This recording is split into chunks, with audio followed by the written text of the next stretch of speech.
Good evening, ladies and gentlemen, and welcome to the Lee County School District Jazz Club.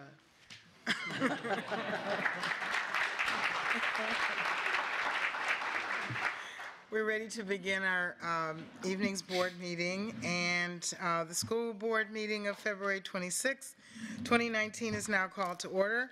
The time is 6:03. And at this time, we request that all electronic devices be put into the silent mode. Also, we ask that you please refrain from using flash photography. The agenda can also be found on the district's website, www.leeschools.net. Navigate to Leadership tab and choose School Board. We would like to take this opportunity to remind the members of the public of the district's mission, which is to ensure that each student achieves his or her highest personal potential, and the district's vision to be a world-class school system. Prior to the start of the evening's board meeting, we have been enjoying the Cypress Lake Middle School Jazz Band, featuring 20 of the top musicians from the school, under the direction of Stephen Dean. In addition to performing in the school's wind ensemble or symphonic band, these students perform at the school's open houses, pep rallies as well. Several of these musicians have participated in the school district of Lee County's all-county band, with one student representing Lee County at this year's Florida Music Educators Association Middle School All-State Honor Band.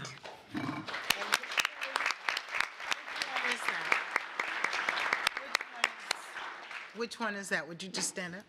Okay, there you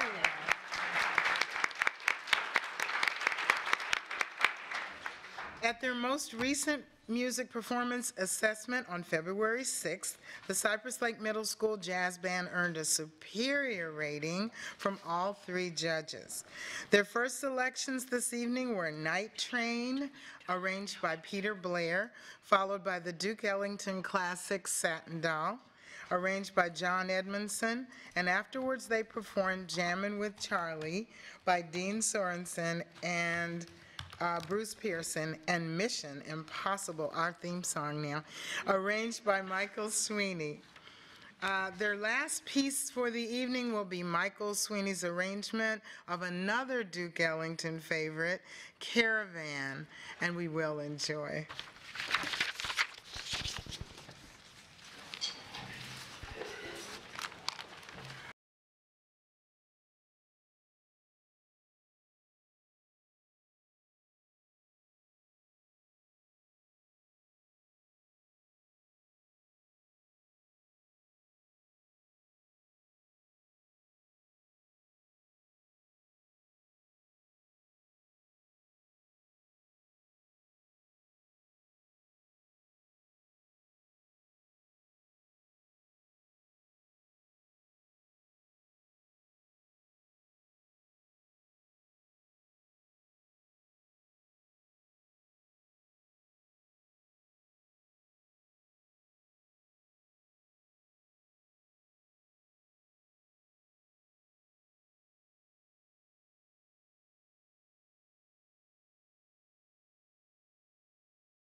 while they clear out their instruments. Can't they stay and we can dance? I know, next time I want to dance. Awesome, guys. Thank you.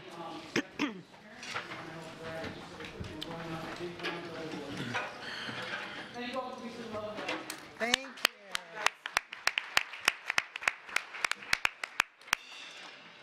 Job, you guys. Awesome. Best ever. Thank you. Thank you. Because The chairs, as nice as they are,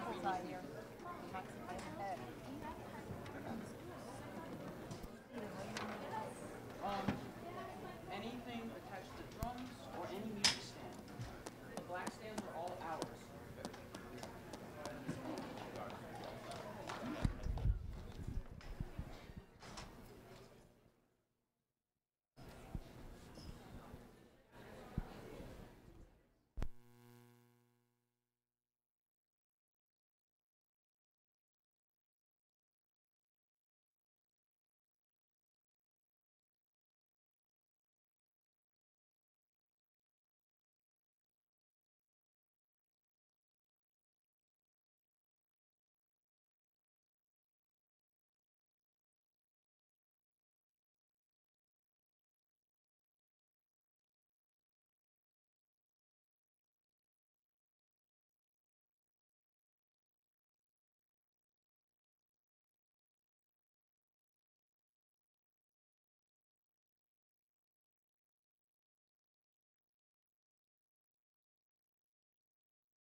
They're on the way out. Let's give a hand to the parents, too. Yes.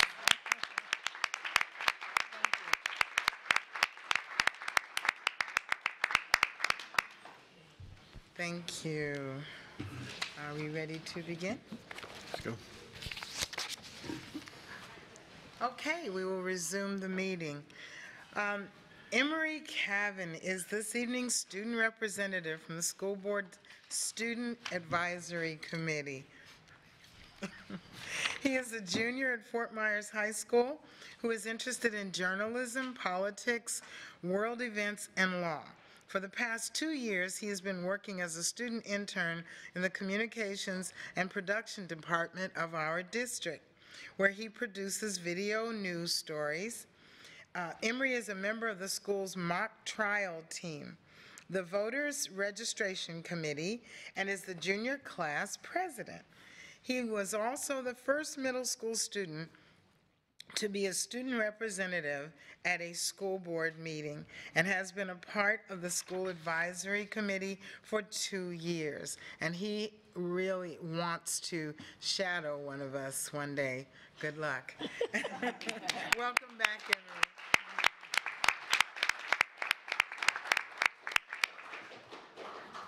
This evening's agenda includes the invocation, pledge of allegiance, public comment, consent action items, which include 8 items in executive services, 3 items under academic services, 5 under business services, 1 human resources, and 2 information systems, and 10 items under operations, 4 items under other business. Board members, is there a motion to adopt the agenda? So moved. That was Ms. Fisher? Second. And second, Ms. Jordan. Please record your vote.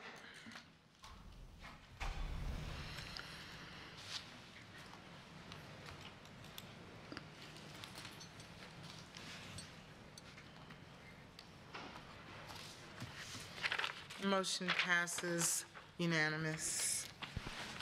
Ms. Jordan will deliver the invocation, after which Mrs.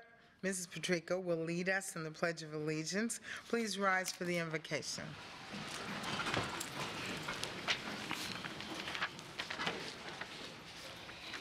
Loving, gracious God, you are indeed the giver of all good gifts, and we thank you today for all your blessings, for the successful outcomes of our school events, and for all our staff members, both the teaching and support staff.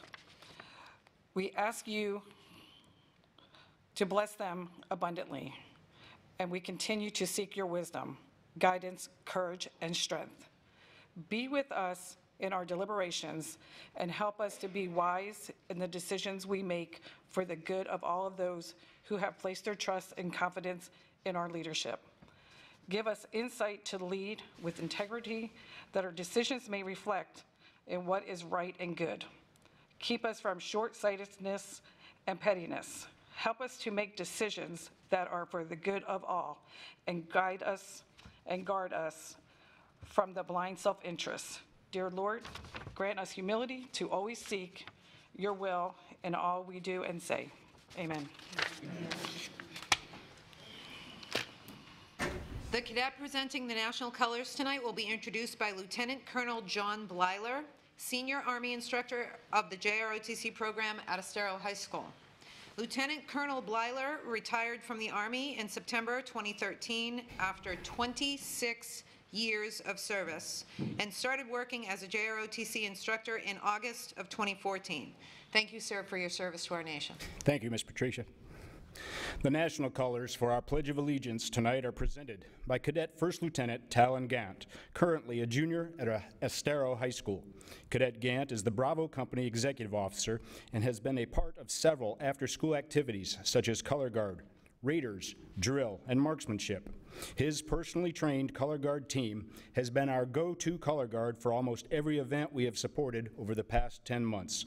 Outside of school and JROTC, he holds a job as a front service clerk at Publix. His goal after high school is to enlist into the Marine Corps and serve his country. Please join me in the Pledge of Allegiance. I pledge allegiance to the flag of the United States of America and to the republic for which it stands, one nation, under God, indivisible, with liberty and justice for all.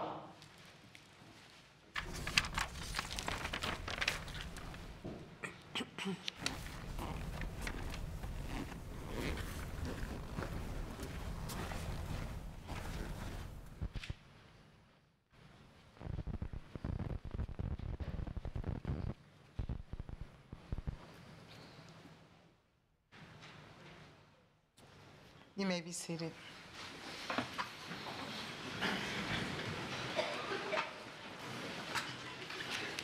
Okay, our first order of business is public comment.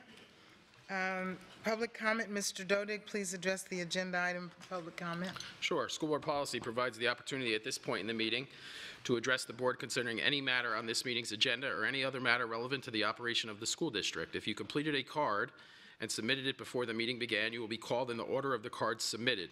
If you did not submit a card but still wish to address the board this evening, Ms. Gittens, the board chair, will give you an opportunity in a moment to express that desire. The rules concerning public comment are posted at the back of the room.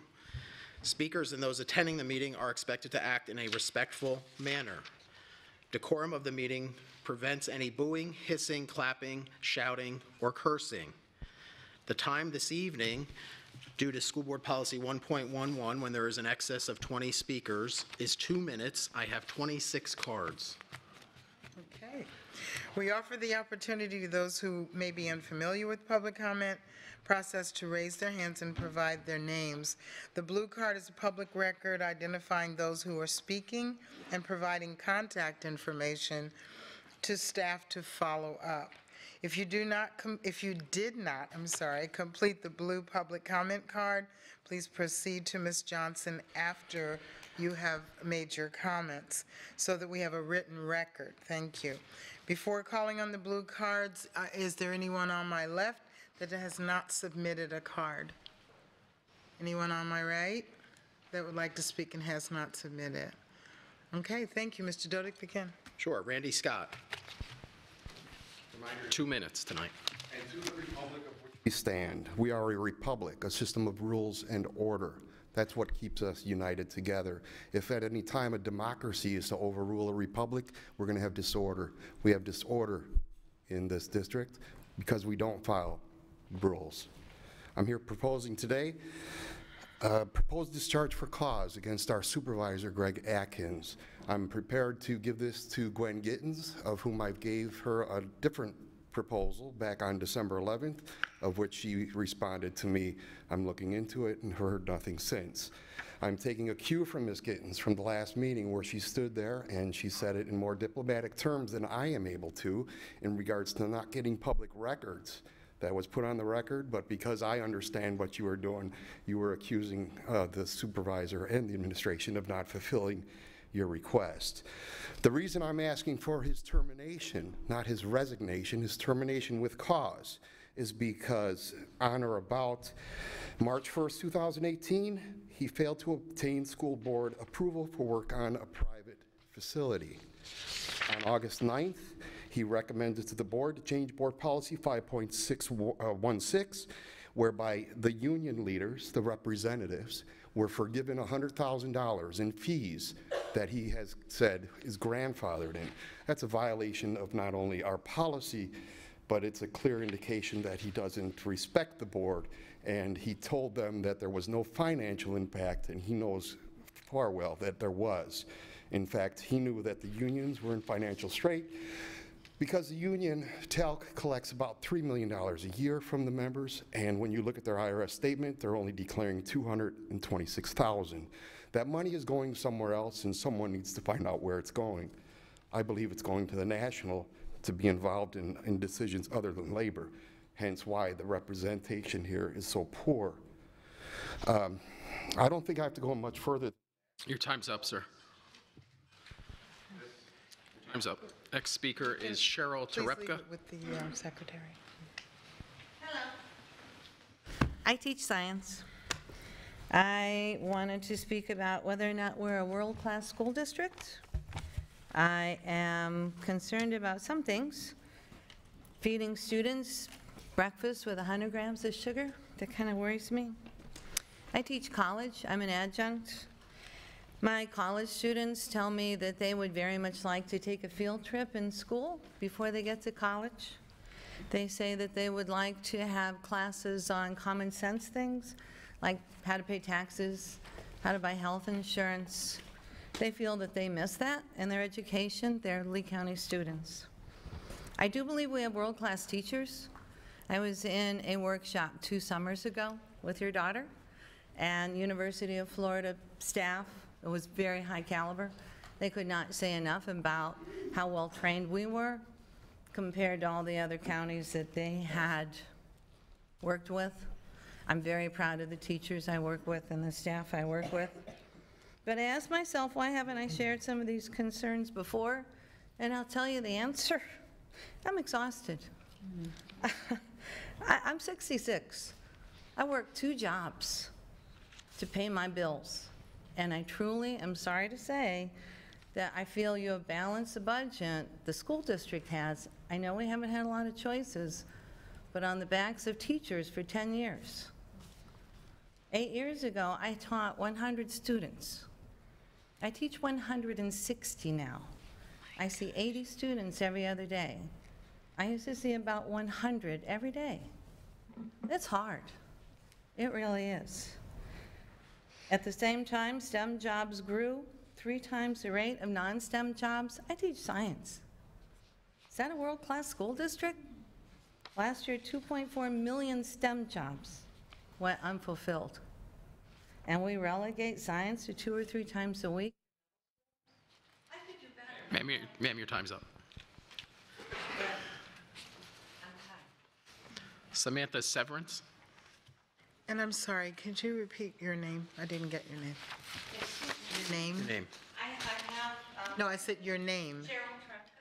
Thank you. I wanted to share these if I could. You can leave Provide them them with to the Ms. Johnson. secretary. Go ahead. Good evening, I'm Samantha Severance. Thank you for giving me an opportunity to speak tonight.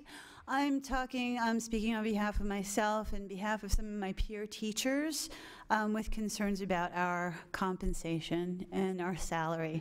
So I'm begging this board to find some money and get some creative ways. And maybe this is the biggest thing, is to give our TALC bargaining team more bargaining authority when it comes to money, okay? We need money. We have teachers who cannot take their children to the doctor because they can't be on the insurance. They can't afford their insurance. We have teachers working 2 and 3 jobs. I work 2 right now just to make ends meet. And I don't think it's fair. We have an overload of responsibilities that just keep coming and coming down from the district, and we're not being compensated. So in lieu of a lot of other salary increases that other people are getting in March, they're probably going to get a 2.5% raise. Teachers are looking at not even 1%.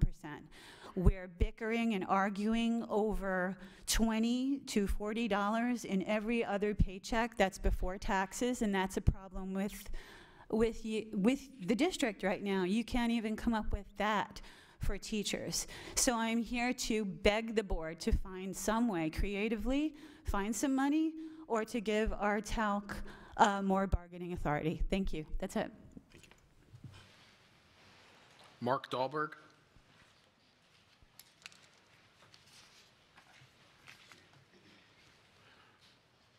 Good evening. We did kick off tonight with an awesome performance by Cypress Lake Middle School, and I'd like to say that they're going to be some of your future smartest people. And it's not me saying that because I'm a musician, it's me saying it because the data shows it. Our national average for SATs, ACT, about 1050. All state musicians. If you're in choir, 1,300. If you're in band, 1,350. If you're in orchestra, 1,400. So maybe music does matter, and we should pay a little bit more attention to that. And we get to pay attention because we get to have Lee County, all Lee County artists, musicians, the painters, the ceramics, we're all going to be featured downtown Fort Myers this Friday night at Art Walk. We are excited to have the River District Alliance has given us Art Walk. They are closing down the streets. They are paying for the facilities, the resource officers. We get to share all of Lee County's fine and performing arts, and we're excited. I believe we're going to be kicking off with a special treat on First and Henry, followed up by Marshall Bowers, the Mayor Henderson, and I believe Mr. Atkins is going to be participating and kicking off this incredible event, and I hope all the school board members are going to be there Friday night. And please bring your friends and families downtown, and as we put together all the arts in Lee County in one facility. And thank you to Doug Santini for arranging all this and getting the River District on board and doing wonderful things for arts in Lee County schools. Thank you, guys. Thank you all. No applause, thank you. Marvin Getz, please.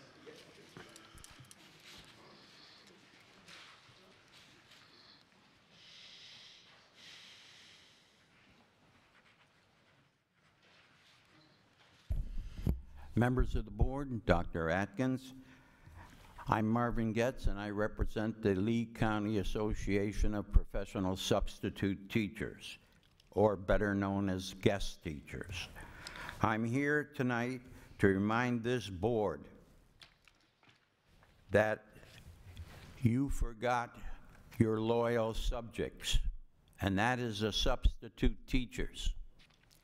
Our teachers are important, there's no question, but you'll have difficulty operating without substitute teachers. So let's get together and do something about it. Since we are only guest teachers, we do not have any rights. We do not collective bargaining. We do not vote for things like TELC does. You give us what you want to give us, and that is it. Like it or not like it. If we don't like it, we have a couple options. Leave, quit, or keep our mouths shut and do it. And that appears to be what's been happening in our district. We cannot continue to work this way. Yet daily, your subjects, the guest teachers, continue to show up for work. Today, 537 of us covered classes. That's how many teachers you had absent today. And that goes every day, almost. I average 500 to 600 daily. And yet, there's never any money, and there's no listening to us with any of our suggestions, which of some do not cost anything. So I appeal to you. We can only hope, with your goodwill, that we will not become the forgotten. So do the right thing. Time's up, sir. Thank you.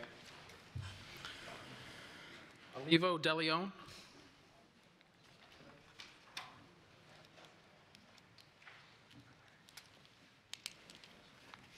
Good evening, Dr. Atkin, Madam Chair, board members, and guests. My name is Olivo De Leon. I have been working with the district maintenance department for about 3 to 4 years. The reason I'm here is to give you my views and opinion of the maintenance service department.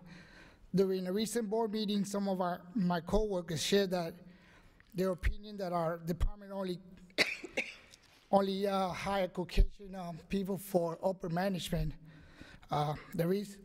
In my experience, my commitment, hard work, and dedication has allowed me to achieve the assistant supervisor for the tree crew. Also, I would like to mention that I am Hispanic, and I have worked as an assistant supervisor for the last 2 years. And during my time as an assistant supervisor, 90% of our tree work is being performed by our in-house tree crew, and our goal is to bring it to 100% of our tree work in-house. I also want to indicate that there are a diverse group of employees that works for my supervisor, Jeff Abram. They are Latino, African American, Caucasian that work in our department. I feel that Mr. Jeff Abram is a fair person all the way around. With all employees, he helps everybody equally. As for the rest of the maintenance department, everybody works equal with everyone. I enjoy working in this environment every day. Thank you. Cody Ambergy.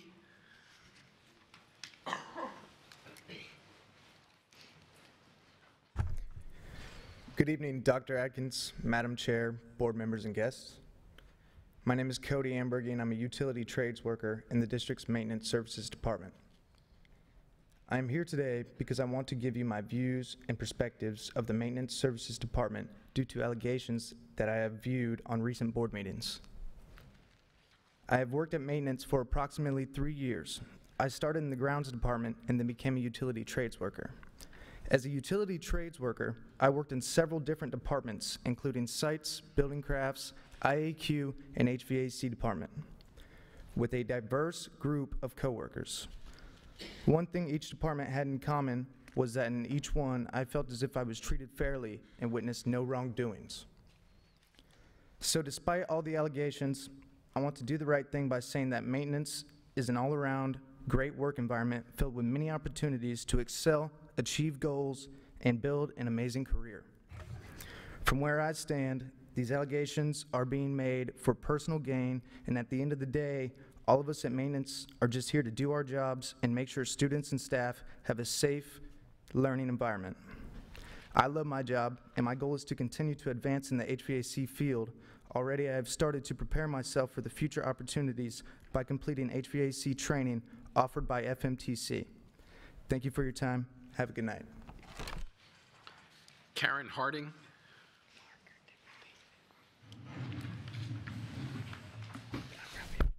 Hello, my name is Karen Harding. The two goals that are listed on the agenda for this meeting are increased student achievement and increased retention of effective and highly effective employees. I am the former instructor who founded the cosmetology program Against All Odds at Cape Coral Technical College. I received effective and highly effective ratings in my 11 years as a teacher. Judy Johnson is the current director of Cape Coral Technical College and the third director during my time at the school. I was the first in a series of resignations, transfers, and early retirements in what Judy Johnson refers to as cleaning house. I like to refer to it as our escape. The bullying, demoralizing, and unethical behavior of Judy Johnson remains unchecked. Excuse me. No attacks on individuals, please. Numerous staff and faculty have stepped forward to express their concerns, resulting in retaliation and intimidation from her and her assistant director, Kimberly Brooks. Those of us who left are extremely happy to be out of the toxic environment. We are healing after suffering from ulcers, heart attack, and emotional breakdowns. My opportunity to continue to serve on the Florida Department of Education Advisory Board was discouraged and not supported. We scheduled to meet with Judy Johnson to resolve our issues, and we were met by both Judy and an uninvited guest, Kim Brooks. Together, they threatened our jobs and the future of the newly expanded program. That's the day I planned my escape. As the complaints were brought to the attention of Brian Mangan, a survey was conducted to reveal scathing reviews of the Judy Johnson regime. By any standard, she would be rated highly ineffective. So, if the goal of the school board is to keep one ineffective administrator and lose 25 or more effective or highly effective employees, then mission accomplished. If, however, the goal is to promote and support a valuable vocational school in Cape Coral, your choice is obvious. Thank you for listening. Kevin Hawk. Hi, my name is Kevin Hawk. $436,000. I'm here to let you know what I have given up to get away from the toxic environment that has existed at Cape Coral Technical College for the last 2.5 years. Until last month, I was working my dream jobs at Cape Tech for almost 22 years. I had planned to work for 4 more years. I worked with 4 different directors over the first 18 years of my career and was very happy to come to work every day. Then Judy Johnson was hired in 2016. Judy can make a very good impression, first impression, but it didn't take long to experience the incompetence. Sir, I'm going to pause. We can't attack individuals. That's part of the policy. Thank you. Over the next Go ahead. Over the next 2.5 years, many of us tried everything we could to help restore our school to a positive work environment. We talked with everyone we knew in the chain of command. Promises were made, some acted like they were listening, but no significant decisions were made. HR Director Angela Pruitt went through the motions last June and conducted an unethical fake investigation at Cape Tech. Sir, same thing. No personal attacks, that's all. Okay? Okay. Near Judy's office. At the very beginning of my meeting with Angela, she told me, Kevin, I just want you to know that Judy's not going anywhere. That was at the beginning.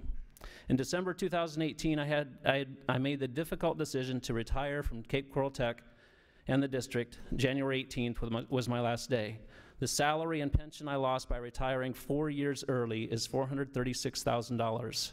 You might ask, why didn't I seek another job in the district? It's because I lost confidence and faith in the district, in the system. Happiness to me is much more important than $436,000.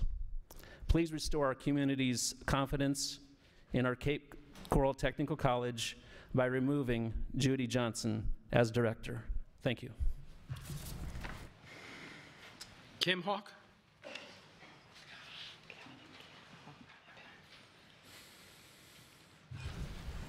I am so proud of my brother and sister because I know how much courage it takes to walk in this room. This is a very intimidating room. And to stand up for what they believe in and to, in the face of constant harassment, stand up for what's right. And we don't make personal attacks. This is a story about Judy Johnson. It can't be told without using her name. This whole situation reminds me of 3 unofficial truisms. Everybody that works in the district either knows this is a fact or at least they've heard this from other people. And in Judy Johnson's case, the first one I think of is screw up, move up. So if anything happens, I won't be surprised at all if she gets a promotion and a raise. But if she's removed from this school, we're okay with that. She'll be somebody else's problem. It's not fair. It shouldn't be that way. We should be able to fire people, but we're not able to do that. The other truism is spend it or lose it, and that's the fact that we're told, I used to teach at Ida Baker, we were always told to spend everything by the end of the year so we could get more the next year. Didn't matter how we spent it, how wasteful it was, That was the rule. And then my favorite, it's better to beg for forgiveness than to ask for permission. Because if we ask for permission, the answer is always no. Any good idea gets shot down. And it's better to beg for forgiveness afterwards. And whistleblowers know that the first reaction, the immediate reaction of the district to any whistleblower is to shoot the messenger. First, you destroy their credibility. And then the second is a phony investigation that clears everyone of any wrongdoing. But thank you for listening. Thank you, sir. Your time's up. Shirley Seibert.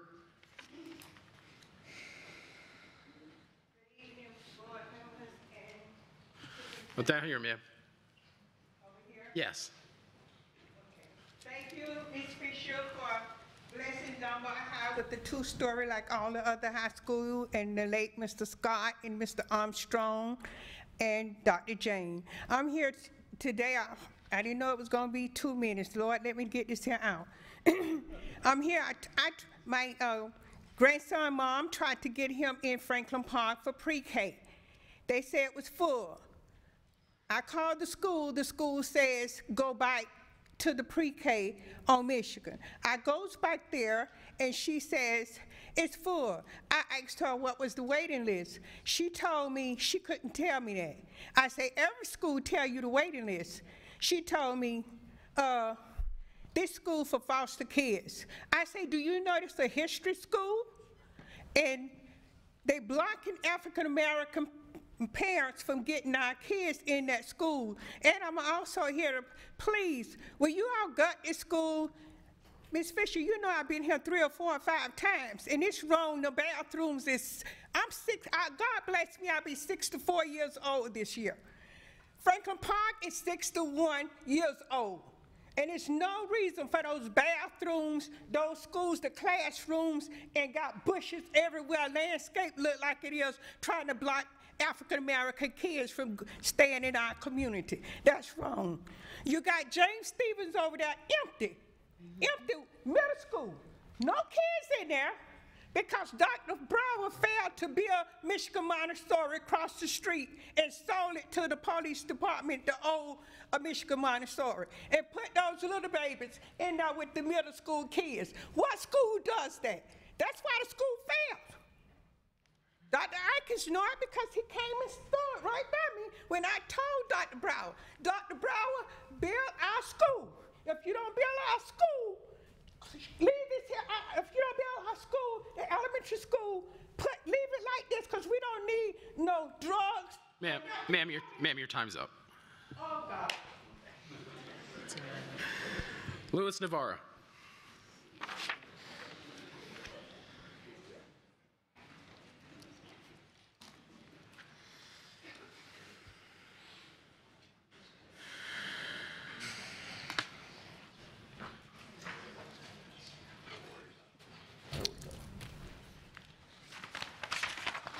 Time's on. Well, I just started. I pushed the button and it don't work. Go ahead. Good evening, Board Superintendent Lou Navarre, retired teacher in resident Lee County.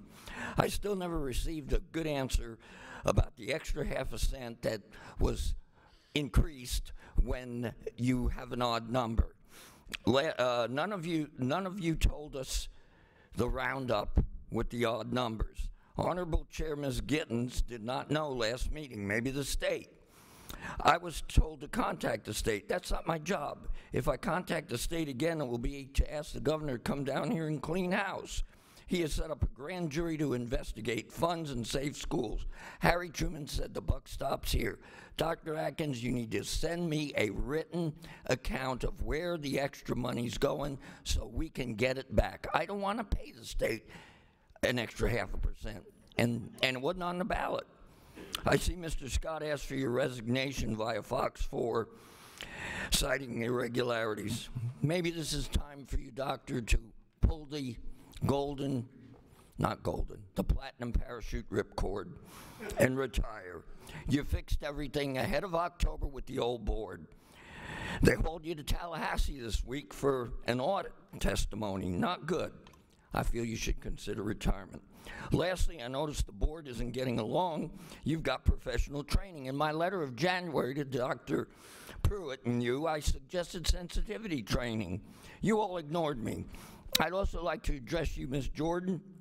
I called you to speak with you, and you said do not call you on your private line. I asked you for the regular line, and you ignored me. If you can't talk to your constituents, I suggest you resign and let the governor appoint Jerry Ware, because obviously you're not going to communicate. I sleep nights. No more politics for me, folks. I'm done. Thank you very much. Sophia Cherry.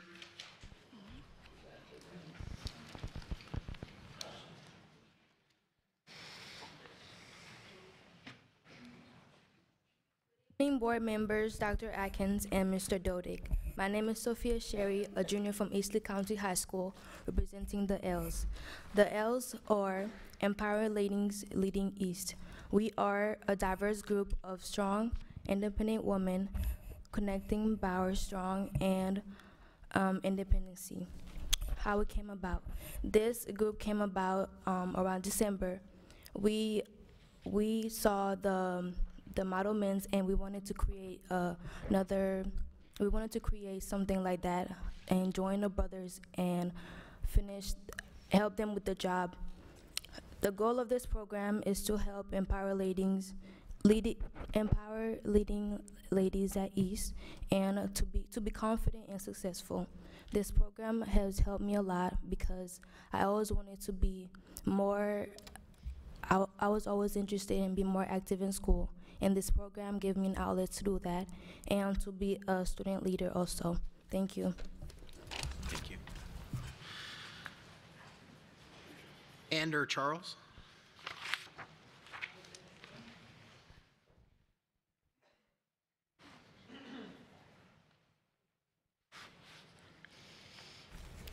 Good evening, board members. My name is Ander Charles. I'm a team member for Model Men at East Lee County High School.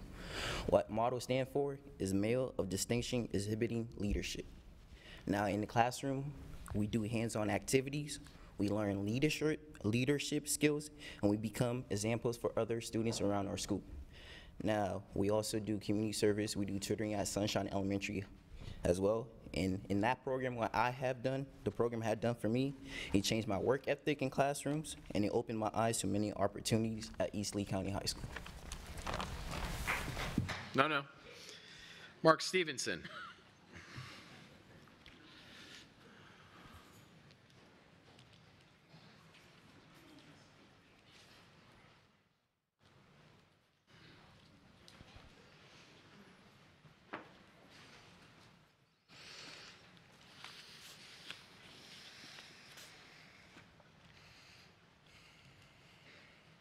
Good evening, school board members. My name is Mark Stevenson. I'm the theater arts teacher at Veterans Park Academy for the Arts, and I'm here this evening to thank you for your support and enthusiasm for arts programming in Lee County schools. I could stand here and give you data on test scores, but rather than give you data, I brought two of my students this evening to share with you after I speak a few words about the importance of arts in their lives. Thank you for your time. Next speaker, Aiden Kimbrough, excuse me. Hello, my name is Aiden Kimbrough. I have been attending Veterans Park Academy of the Arts for 3 years now. Over that time, I have done a numerous amount of arts, and they've uniquely changed my life in ways I can't explain. I've done orchestra, an all-county orchestra, chorus, an all-county chorus, acting, junior thespians, districts, and states, and especially at states, I got to experience a lot of new experiences and with people that I would have never met had I not done the arts.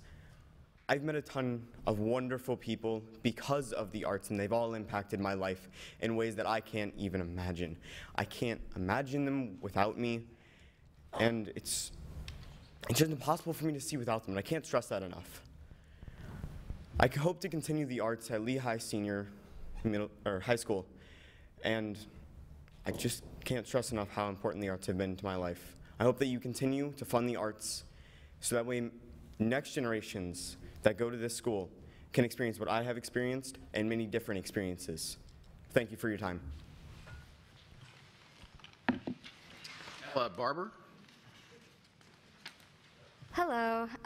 I have been attending Veterans Park Academy for the Arts for 4 years now, and before I had the arts, I was in a very dark place in my life, and without having musical theater and dance and choir and this family-like environment that I have with all of my friends and my wonderful teachers who I have here today, I don't know if I would have been able to make it through those dark times.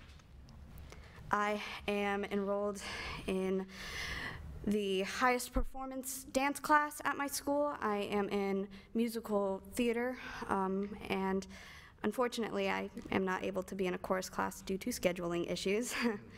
But this year I was also enrolled in band and learned that, hey, playing the French horn isn't that bad. And the arts just makes me so happy, and it makes me feel free. I'm able to express myself that in ways I can't even put to words. When I am sad, I sit down and I sing. When I am happy, I go look up a new monologue or, find some cool duet scenes to do, and I show them to my friends. I want to thank you guys so much for funding the arts program in the past, and I hope that you guys will continue to fund us in the way that you have in the past. Thank you so much. Larry Rubel.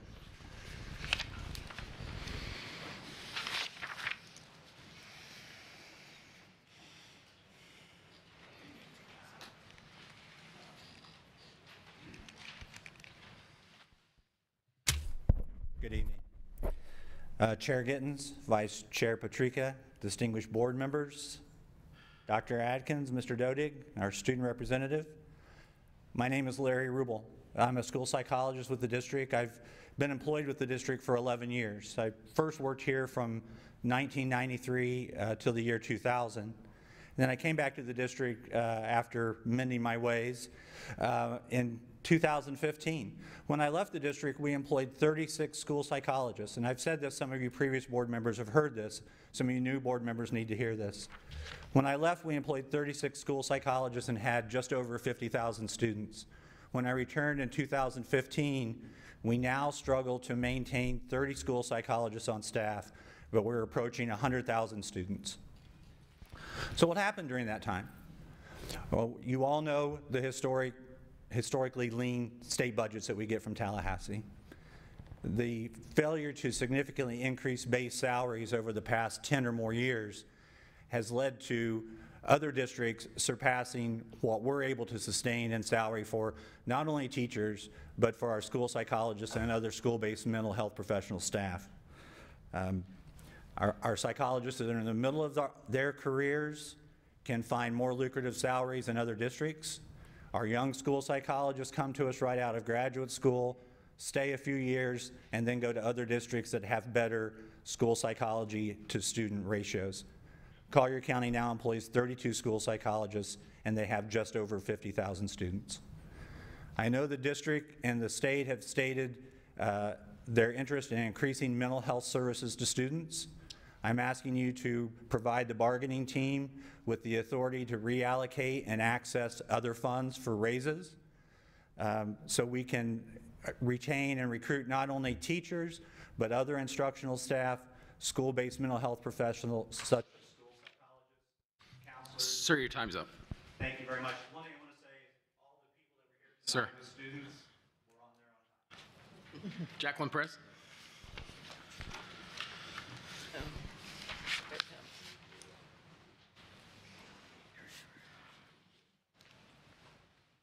Board, I was called last week by the teachers from CCTC that had come in this evening and had serious complaints about how their situation was being handled.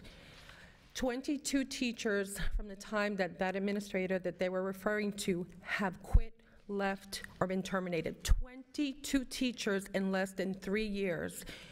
The superintendent was given a list with 16 teachers' names in December, and he scheduled an appointment there where he was supposed to go and speak to the teachers. When he got there at 8 o'clock, he spoke to the administrator for an hour and a half and gave those poor teachers 15 minutes and told them that's all the time he had.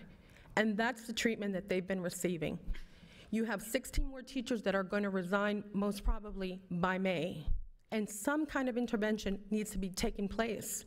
There was a mock investigation that was done, and none of their concerns were addressed at all. So I am speaking on their behalf, and I'm expecting this board to take some kind of action, because this is a repetitive story that goes on and on and on about investigations.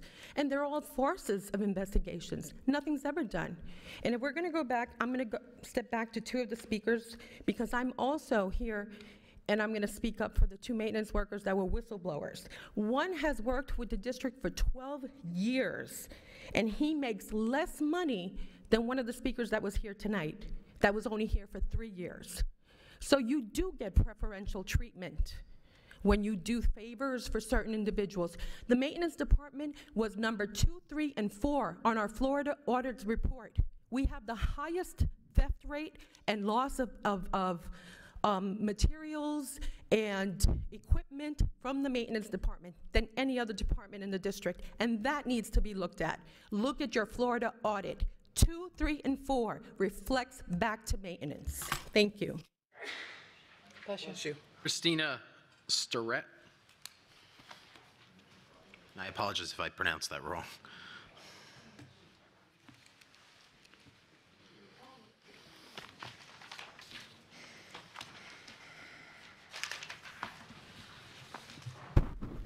Good evening. I'm Christina Starrett.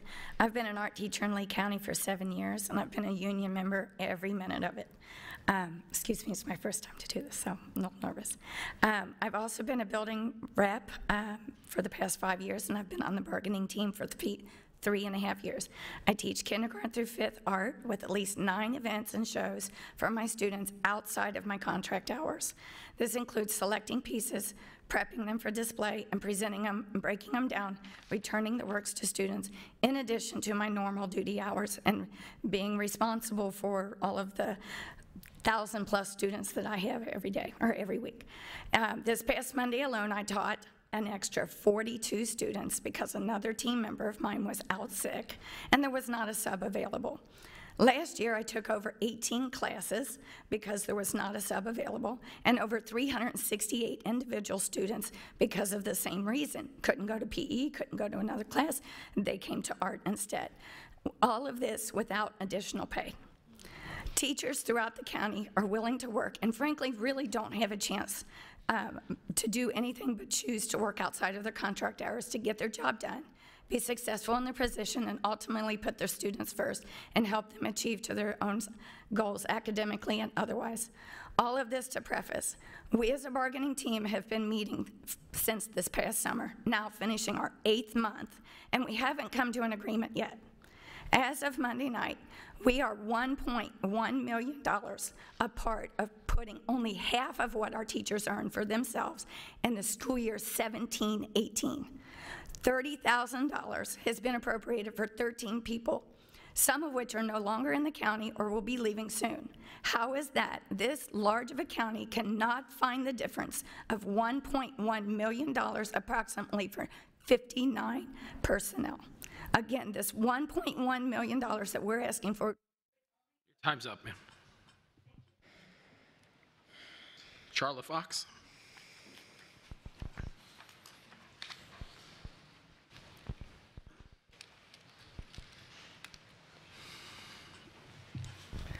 Good evening, board members, Superintendent Mr. Dodig.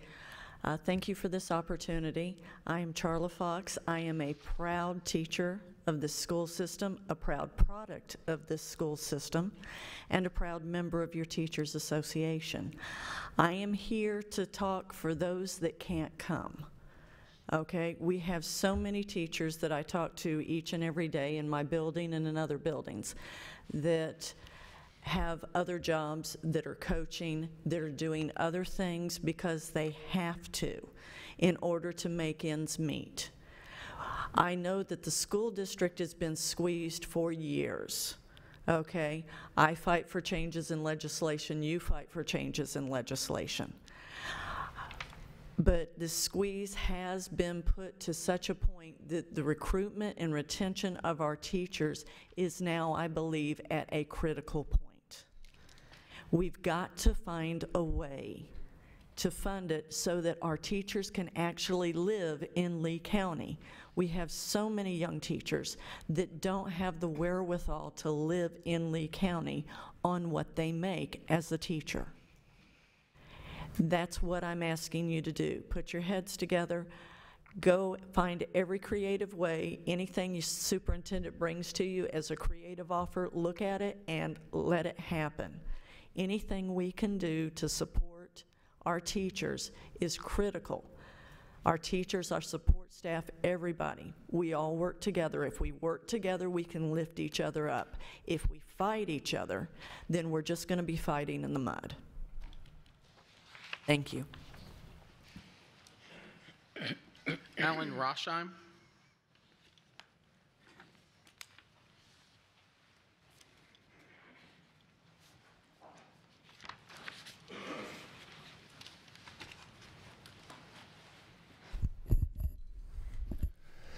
Hello, my name is Alan Rosheim. I'm a teacher in Lee County Schools. I work at Ida Baker High School as a math teacher.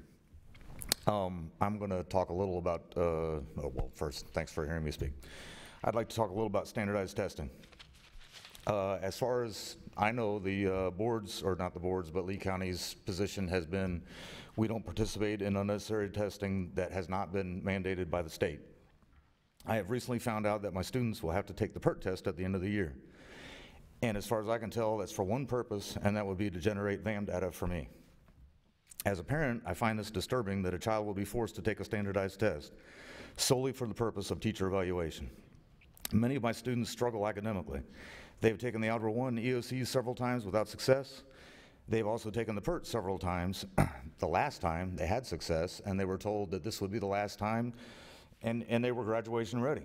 And then at the end of the year, I have to inform them, sorry guys, we have to take this one more time. And again, this is just for my evaluation. I watched this afternoon's briefing meeting. I believe there was some incomplete information. In that meeting, it was stated that the test can be used for college placement.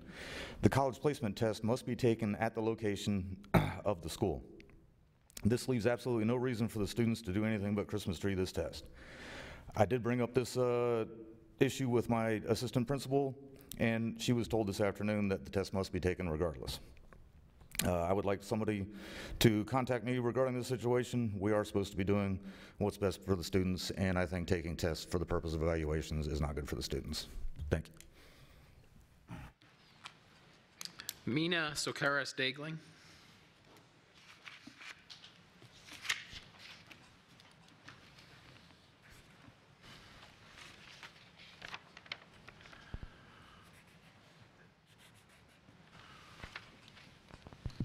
Good evening.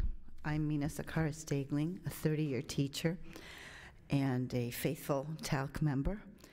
It was wonderful to hear music from those incredibly talented jazz students, and they played awesomely because of the guidance of their music teacher. Teachers are the soul of education. Without teachers, there is no proper learning. Without proper teacher salaries, there is no keeping the teacher. Although hundreds of teachers turned out for bargaining, we still can't agree in bargaining. I look at it as it was a numerical Sudoku puzzle, and we're playing it. It has to stop. Teachers need to have a living wage. Currently, Lee County teachers are living on a dead wage. Please take action and give Lee County teachers consideration and the money we deserve. Please. Thank you very much. Anthony Thomas.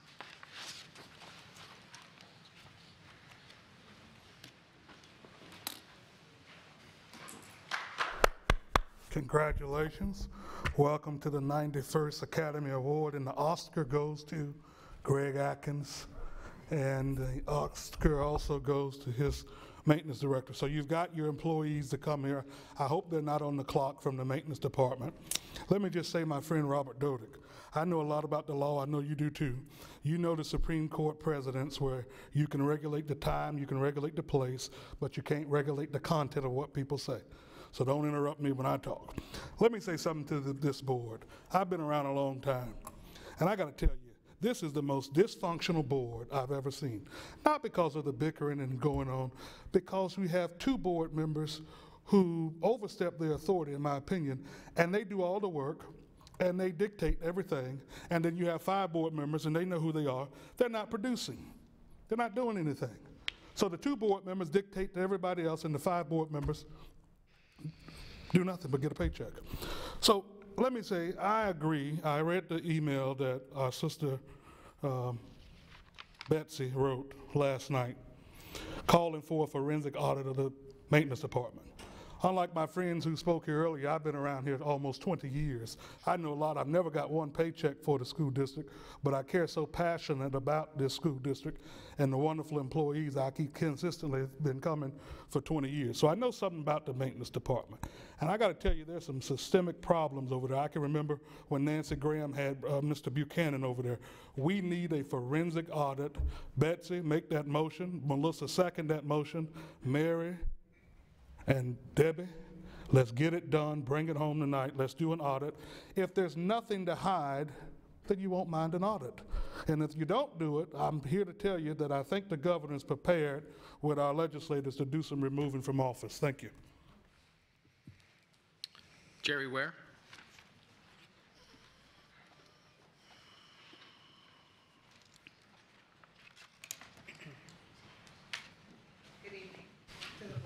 To Dr. Atkins and Mr. Doty.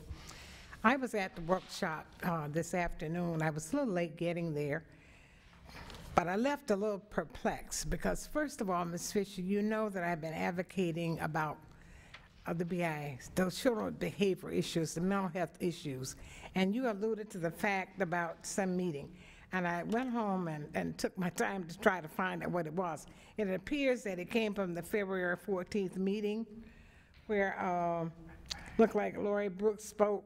Was that at a committee meeting? I know you can't answer me now.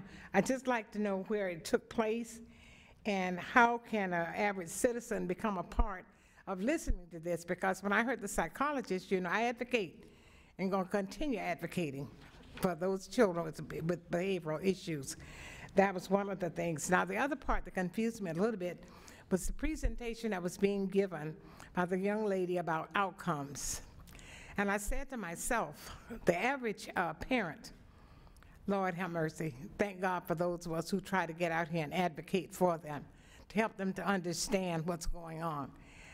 When I left there this afternoon, I know what I'll be doing tonight, what I normally do, research, because that's one thing. When I don't know, I seek, and I try to present that information to others.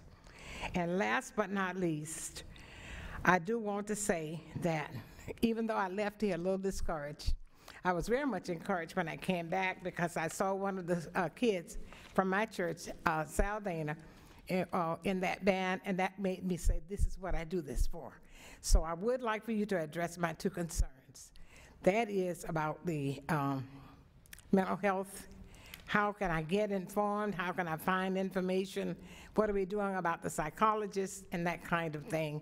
And then to better understand, we need to go out into the community. I was asking all of you, please go in the community and don't just go to see programs. You need to talk to people. I swear your time's up.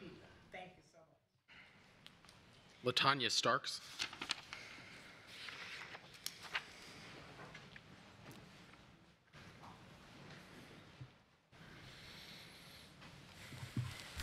Hello, thanks for giving me a moment to speak. My name is LaTanya Starks, and I'm hoping that you guys will honor our request to give our bargaining team more bargaining authority.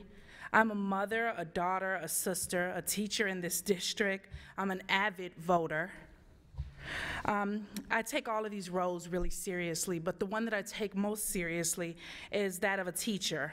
I think about my students whom I've pledged to give my best to daily. I actively prepare for them throughout my day, changing to suit their needs, whether it's academically or otherwise. And when I am not preparing or teaching, I'm reflecting, even as I close my eyes at night. I, much like my peers, plan all appointments for holidays and summer break, anything to avoid missing days. I serve my students before I serve myself. I serve them before I serve my family. I've got this triage set up in my brain where they're more important, their needs are more severe than my own, more severe than my kids. So I serve them first, and I serve them often, and I serve them well. However, I am in my 7th year of teaching, and the cold, harsh reality is setting in. How am I going to support my family on this income?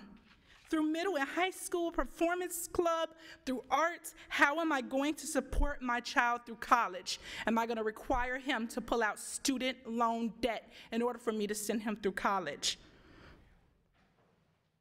This is my chosen career. This is not a stepping stone. This is what I chose to be. It is not, there is not a greater thing that I am trying to become because this is great, this is noble, this is everything, and I am here doing everything. But I need to be able to support my child. My time is up, and I understand that. I hope you will honor our request. Thanks. That's all the speakers tonight. Okay, thank you. I'm going to address all the teachers' issues and one comment in a moment. Randy, he's still here. We definitely need to follow rules and public records and all of that. My goal being on this board is to be as transparent as possible and to help all of us to be transparent. So I understand your concerns, and perhaps, I don't know, Mr. Dodick or Superintendent, if it's something that the legal department needs to address or can address. We can, discuss that, or maybe contact him and let him know the next steps with that. Would you like to comment, or? Well, just my comment would be that I know our communications department endeavors to fulfill public records requests. We get a large number of them in this district, and we do not have a huge staff. I know that we, when I first came on board, we actually went outside, got an outside legal opinion to come in here and beat up our process. And made recommendations. This is somebody who was an advocate for a very open public records law. We did that. We took those recommendations, and those recommendations are in place today. So I would say that we always our endeavor. We always endeavor to follow the law when it comes to public records, but when it comes to public record, we also have to understand that there has to be a public record. A lot of these requests are requests for information. And if we do not have a record of that, we do not provide that. Also, there is law as it relates to how much we charge. We have to get the request in advance. If the work takes a significant period of time, there's a cost to that work, and then that work has to be paid for. So all of these things go into fulfilling these requests. But again, Mr. Williams looks at these, Mr. Dodick will look at these and make sure that we're in compliance with the law. What is our process for contacting individuals that do request it? Is there a log? Is there some way, process as far as getting back in touch with them? Because I think sometimes, and I know we're busy, but sometimes if we don't get back to people, the perception is that we don't care. I understand, but I also have to say that there are a lot of records requests that comes in. And we have the regular business of the district as well. So, I believe that our staff works very hard to fulfill these requests in a timely manner. those requests are logged in our communications department, and our process has, like I said, been looked at. Can I ask the question, though, if we do log them in, is it possible to have that maybe on the website or have the process that, because sometimes if someone's asking for something and they see it's already been requested, is that a possibility? I think that's something that if you as a board want to discuss, I think that we have to really think about that type of request. Do we want to post all that stuff out there on the web? If you want to do that, that's something that the board should weigh in on. It would not be something that I would recommend. Okay, thank you. Mr. Dahlberg, musicians are smarter. Very good. And they do matter, and I hope to see a large group at the Riverwalk on Friday. I plan to be there. The two gentlemen, Olivo and Cody from maintenance, we appreciate your comments. I guess there's not much more to say. Then we're glad that you enjoy your jobs there. There are some other issues that have come up, but we thank you for giving your comments. The comments regarding Ms. Johnson, I know that we cannot address individuals or attack them in this venue. I would suggest that, I'm not sure who, Superintendent, who they could comment if they, contact if they do have issues that they feel are not being addressed. I could speak to that request. We did have, originally had Dr. Bo Hatch and Mr. Deming went out to Cape Coral Technical College. Later, we had Dr. Pruitt go out to Cape Coral Technical College along with Brian Mangan. I know that Brian Mangan has been working closely with that situation. And then most recently, Ms. Fisher and myself went out to Cape Coral Technical College.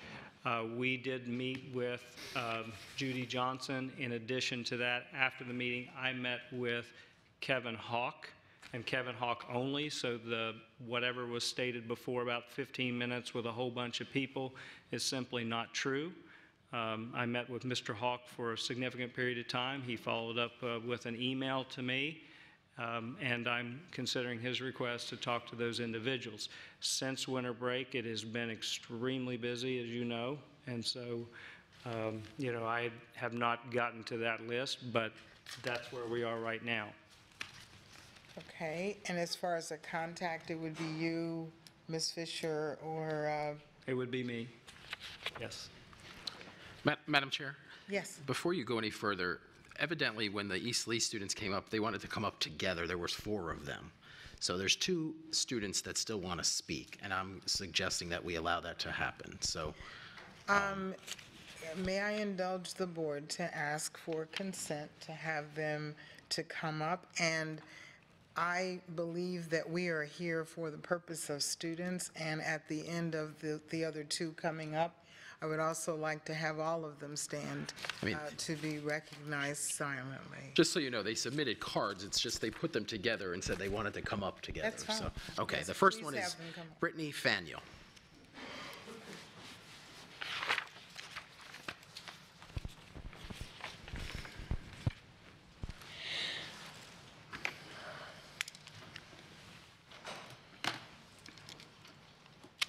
Good evening, board members. Superintendent acting is Dr. Dorick. I'm Brittany Faniel. I'm an Eastern County junior. I'm representing the L's. L stands for Empowered Ladies Leading East. L's is an organization designed to help empower young ladies while supporting our school community. This program came about by the teachers recommended us and administration selecting us to begin our organization. The goal of our program is to empower young ladies at East to become confident, successful young ladies while creating a legacy for sophisticated young ladies, which this is how we got our name. The program has done so much for me. It has given me a benefit to up my grades and bring up my attendance. Knowing that I have somebody to stand on and a support system has helped me and guided me even more than you think. Thank you for your time. And the next person is Brandon Perez.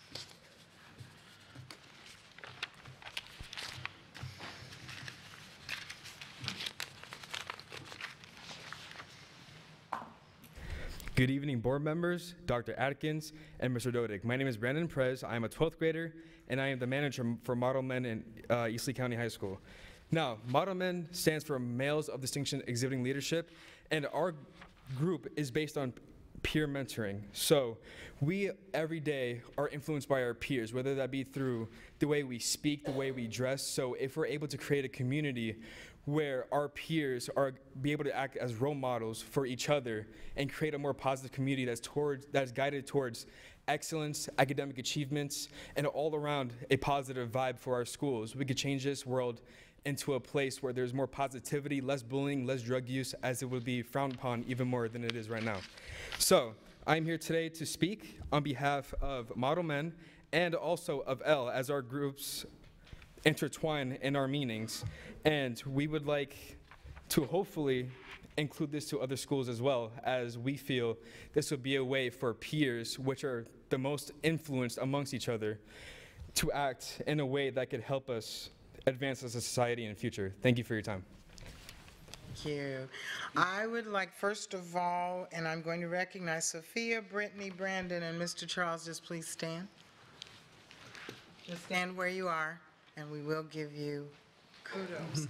It is not an easy thing to come and to stand there and speak before all these people. That's a long way to come down, and everybody's eyes are on you. You guys are wonderful leaders, and we really appreciate what you do. Stay standing, and will the rest of my family at East please stand up. Wonderful. Let's recognize them. Thank you.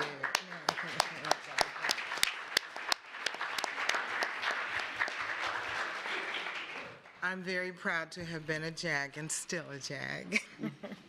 Thank you all so much. Okay, really quickly.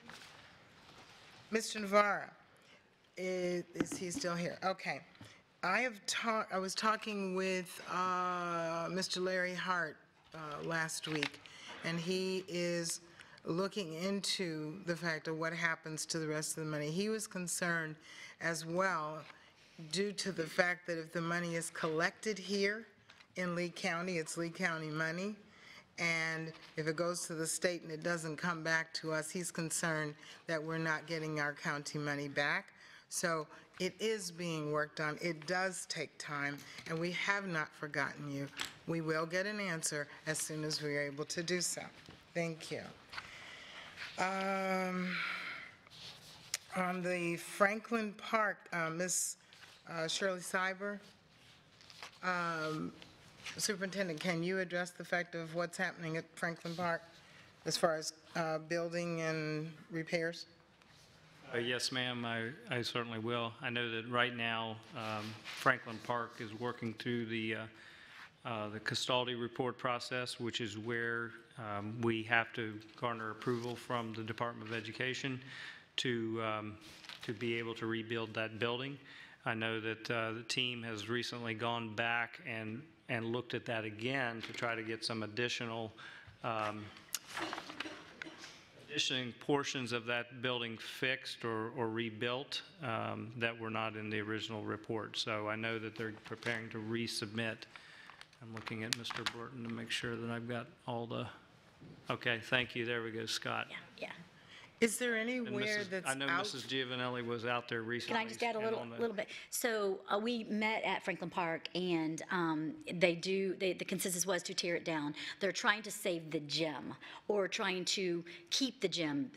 I guess apparently the state doesn't allow a gym at an elementary school, so that's part of it. They're trying to update the custody report, and then it goes back to the state. So that's kind of where it's in motion. It's a little slower than I would like, because I'm told it could be 3 years. So things don't happen fast in the state, so at the State Department. And just the other thing, just to correct, well, and she probably had it right. I just, the way it was said about James Stevens International Academy, you know, it is back to an elementary school. It was a K-8, and everything she said was true about that other building that was there, which is, if you look across the street, there is a foundation that's across the street over there.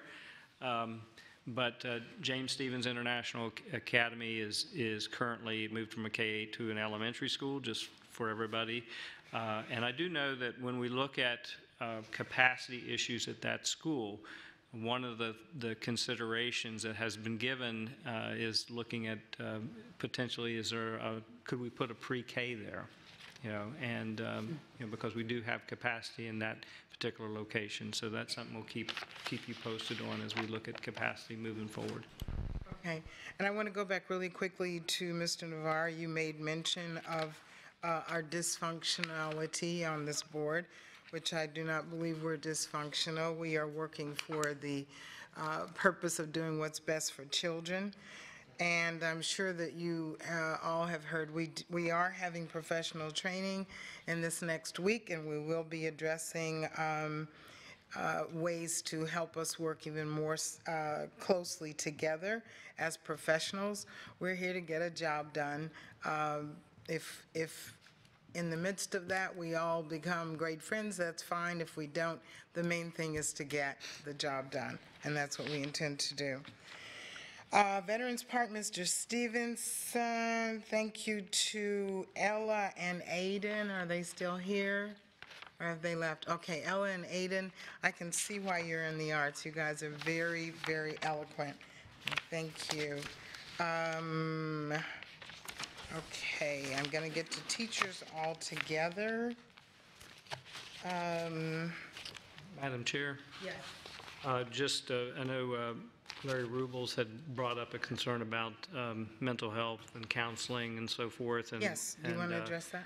Academic Services would like to come forward at the March 26th briefing meeting with an update on mental health across the district, which should address some of those concerns. Okay. And is he still here, Mr. Rubles? Okay. All right. Thank you. So make sure either to attend or to tune into that meeting on the 26th for the briefing meeting. Ms. Perez mentioned, and we already discussed the Cape Coral Tech, and with the maintenance department, and I've gotten calls and information as well, that the gentlemen that did come as whistleblowers, we did give information that they would be protected. And I would like it on record that we somehow follow up to make sure that that's being taken care of, because there are some issues that have surfaced with that. And I would hate to see any repercussions happen to anyone who wants to give information to make the district better. Let's see. The rest, I believe, are teachers.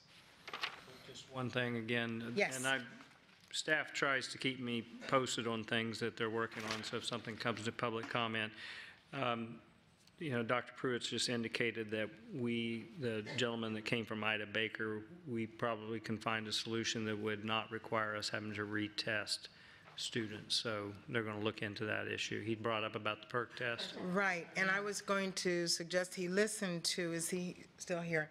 Yeah, he listened to the meeting at the briefing meeting, and perhaps we can have someone contact him to go through the explanation that we received and answer any questions that he has, because there are some other teachers that are under that same impression that this is what's happening, and we were told something different in the meeting today, so it really would be good to have them contact them. Okay, Mr. Getz, Samantha, Severance, Gerald, see where all my teachers are.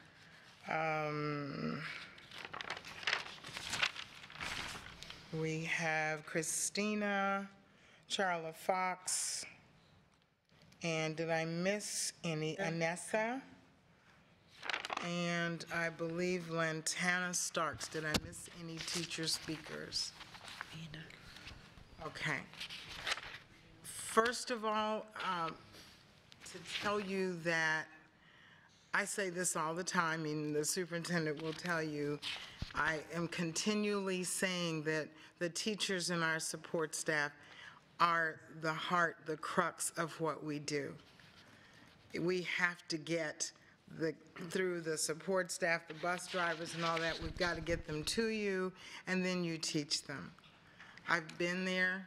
I know how it feels to work the two jobs. I understand working 80 hours with the school and doing lesson plans and all that type of thing, and then doing another job as well. And I'm sorry I did it because it only raised my taxes. We have got to, and I'm saying this to my fellow board members and to the superintendent and the staff and everyone, we went to a training on in Howey in the Hills with FSBA for finance. And on our name tags, our name was on the front, and on the back of the name tag, there was a quote from Joe Biden.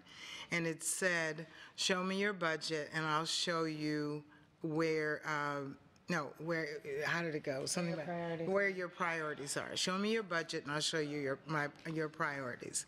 And I just thought that was extremely important. I, as you know, and I mentioned in the meeting on January 22nd, had a lot of questions about the fact of giving the executives 2 increases during the year and none to the teachers. I have said that the board was not aware of doing that, but it's done, so we need to figure out what we're going to do from here. I have asked the question how, when they showed me the budget, I said, how are we going to pay for these increases? And I was told that there was $22 million that would be able to be used for that. I'm confused as to how we can't get the 1.1 million to help the teachers. Just personally, I'm not sure how that works. So, Superintendent, if you can, or if you want to address it later on. I can address it now. Okay. First of all, we're a team. Yes. You know, we make these decisions as a team, you know, and if we, you know, one of the things that staff endeavors to do is to make sure that our budget, what we're doing as a budget is clear and transparent. When we bargain, bargaining is something that you have to do in good faith. So the team bargained, and I think they've closed the gap, but there's still some room to negotiate, and that's a part of the process. And so, you know, I think that they left it at the evening that they would come back and discuss it with me, which we are going to do tomorrow in our chief meeting in terms of what we are going to do next. One of the things that when you are looking at our budget, that I continue to want to stress with everybody is that we have endeavored to take this budget apart this year. This is why we started early, because the state provided us a 47-cent per student increase. When you talk about cost of living, when you talk about increases of 7 to 9% in insurance or medical costs, that doesn't cover that. Now, the misinformation that continues to be out there, I mean, the state even produced a little video and tried to poke fun at superintendents and board members across the state and criticized us for criticizing their budget of 47 cents. Yes, they had an increase in our budget, but that increase was put toward categoricals. It was put toward safe schools dollars. It was put toward mental health and other initiatives that we all needed. But it didn't put more dollars to the bottom line of paying our teachers more money. And this district and this board and past boards have repeatedly broken the trend that's come from the state and given teachers more of an increase than the state has given the district. For this will be the 4th and 5th year going. So and we will continue to do that until we have no other options. So this budget, we went back and we looked at not only just FY19, but we looked ahead at 20 and did budget reductions, transportation, looked at staffing ratios, looked at supply budgets, materials and supplies, looked at overtime costs, looked at the way our salary schedule, the number of administrators that we have. And all of those things to reduced reoccurring costs. We're bringing down the fund, the fund balance. All of those things to put more dollars toward compensation. Is it enough? No. We all feel this way because, you know, our job is to try to put high-quality teachers in the classroom and be able to, you know, provide them with a wage that will retain them in this district, and that is a struggle with what we get from the state in terms of funding. And so I would say we continue down the pathway that we're going in terms of looking at our budget, which we will continue to do as our team and bring you back what options that we have. But in the meantime, I want us all to realize that we can fight among ourselves over a limited amount of dollars, but ultimately the solution to this problem is the state has to look at how it pays our educators across this state and get them up to a wage that they need to by providing more dollars. Example would be, at least the governor took a look at Best and Brightest, which is something like, I believe, $395 million. I could be wrong, but he has a proposal. Our proposal would be just take that and put it in for teachers, period. Just take it in there, put it in for teachers. We'll put it toward compensation. That would be an easy solution. Strings attached to our salary schedule. We have highly effective and effective, and we have a lot of regulation in terms of how we have to pay dollars. To strip that out. You know, make it more equitable, because telling us that you can take a highly effective teacher, pay them the most, you have an effective or an effective teacher, you're paying 50% up to 75% of what the highly effective teacher makes. That is too much micromanagement of how we do our budget in Lee County. Give us more flexibility and we can put more dollars. We have been able to move our teachers from 40th to 55th, but it's still not good enough. The goal is to get them to the top 25% of the state in 2 years, but that's going to take a lot of work. And to get them even beyond that, I think working together with our teachers to stick together as educators, boards, administrators, teachers, support staff, all of us that are in the education profession, go and lobby effectively. We were the largest voting bloc in the state of Florida. We need to use it, but we're divided all the time and fighting amongst ourselves, and we don't get the work done. I would suggest we try to change that and come together, go there and really help demand our teachers get the dollars that they need, because we can't do it within our budget as it exists. We need help. And I think sometimes when we make mistakes, we have to own the mistakes. And the one mistake I feel was giving the executives pay first. And it's done, but we have to realize the perception that gave, and realize that now we have to work to get over it. I think the confusion and the arguing comes from the fact of feeling not enough, that the 1% is more important than the teachers and the support staff. And it's a perception, but if we had done it just the other way around and waited until after bargaining, I think we wouldn't have had as many issues as we have now.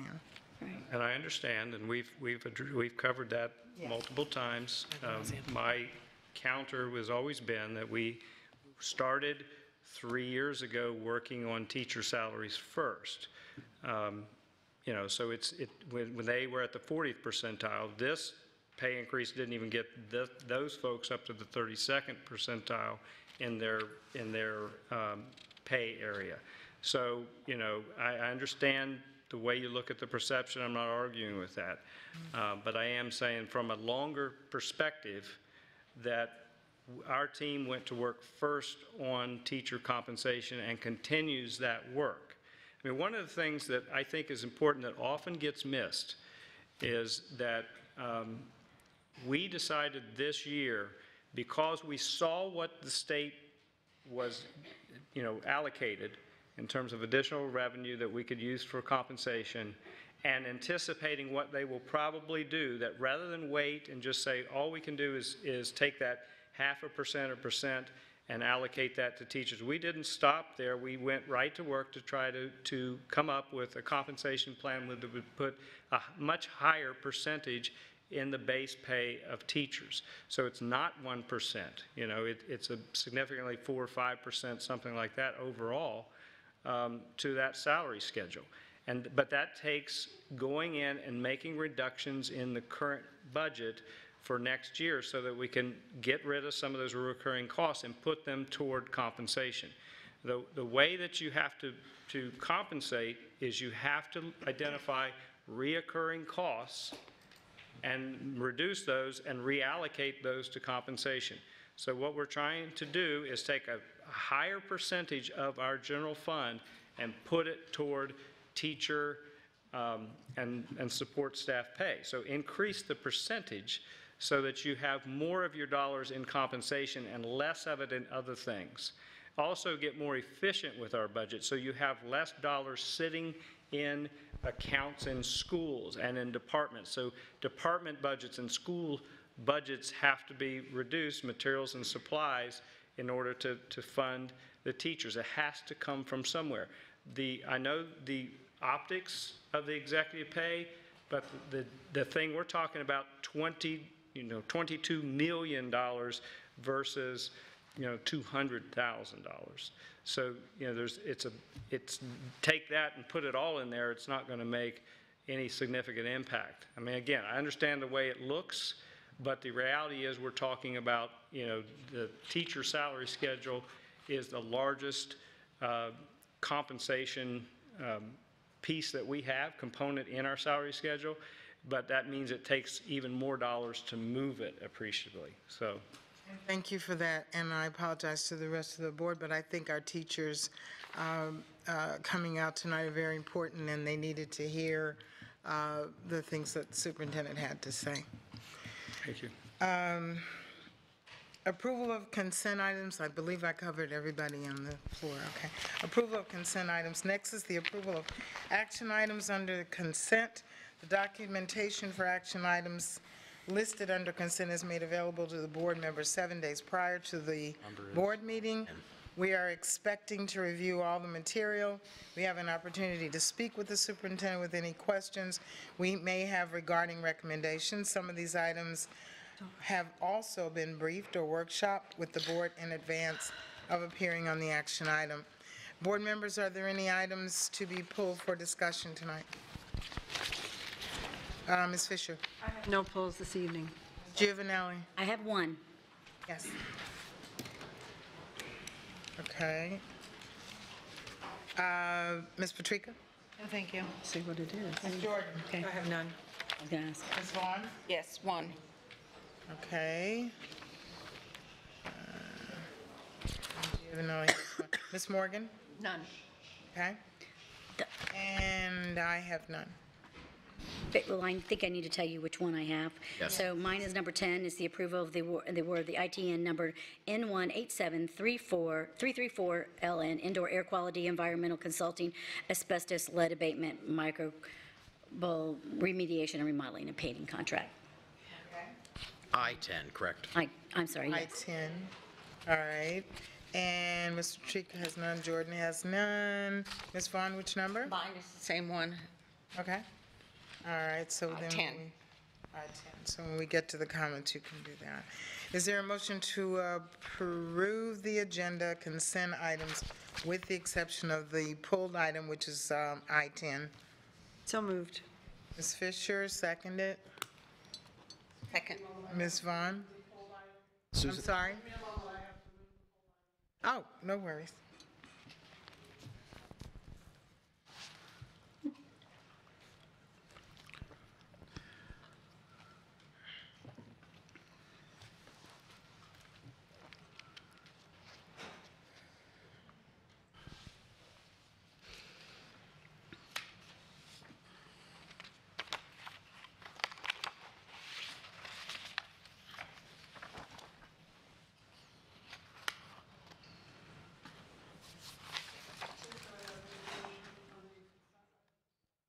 It was moved by Ms. Fisher and seconded by Ms. Vaughn. And please, my screen has gone off, so I'm going to be a second. Please record your vote.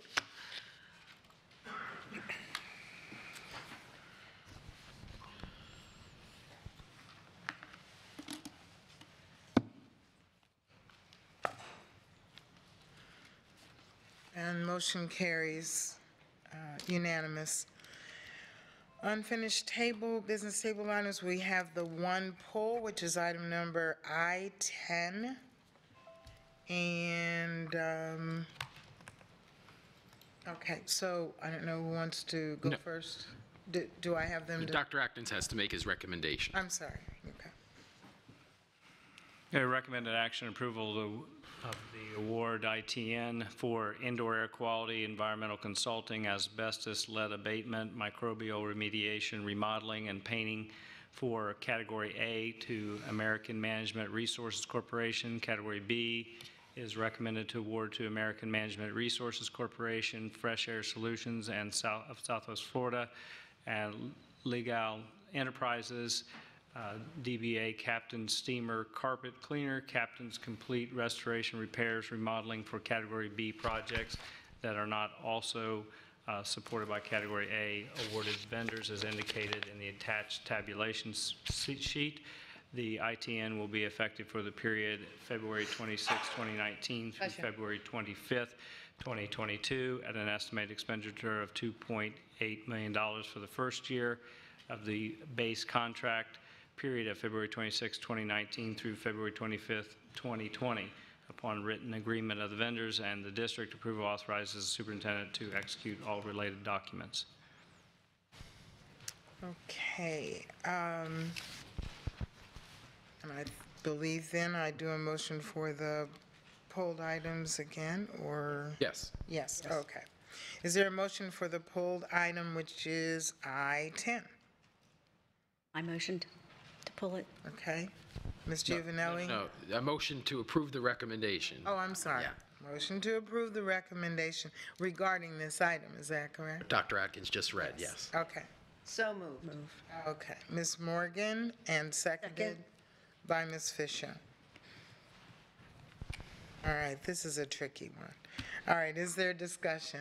Yes. Yes. So I cannot support this based on the Auditor General's findings, where these two companies that are in this contract charged us $50 per hour when it was contracted for $45 per hour.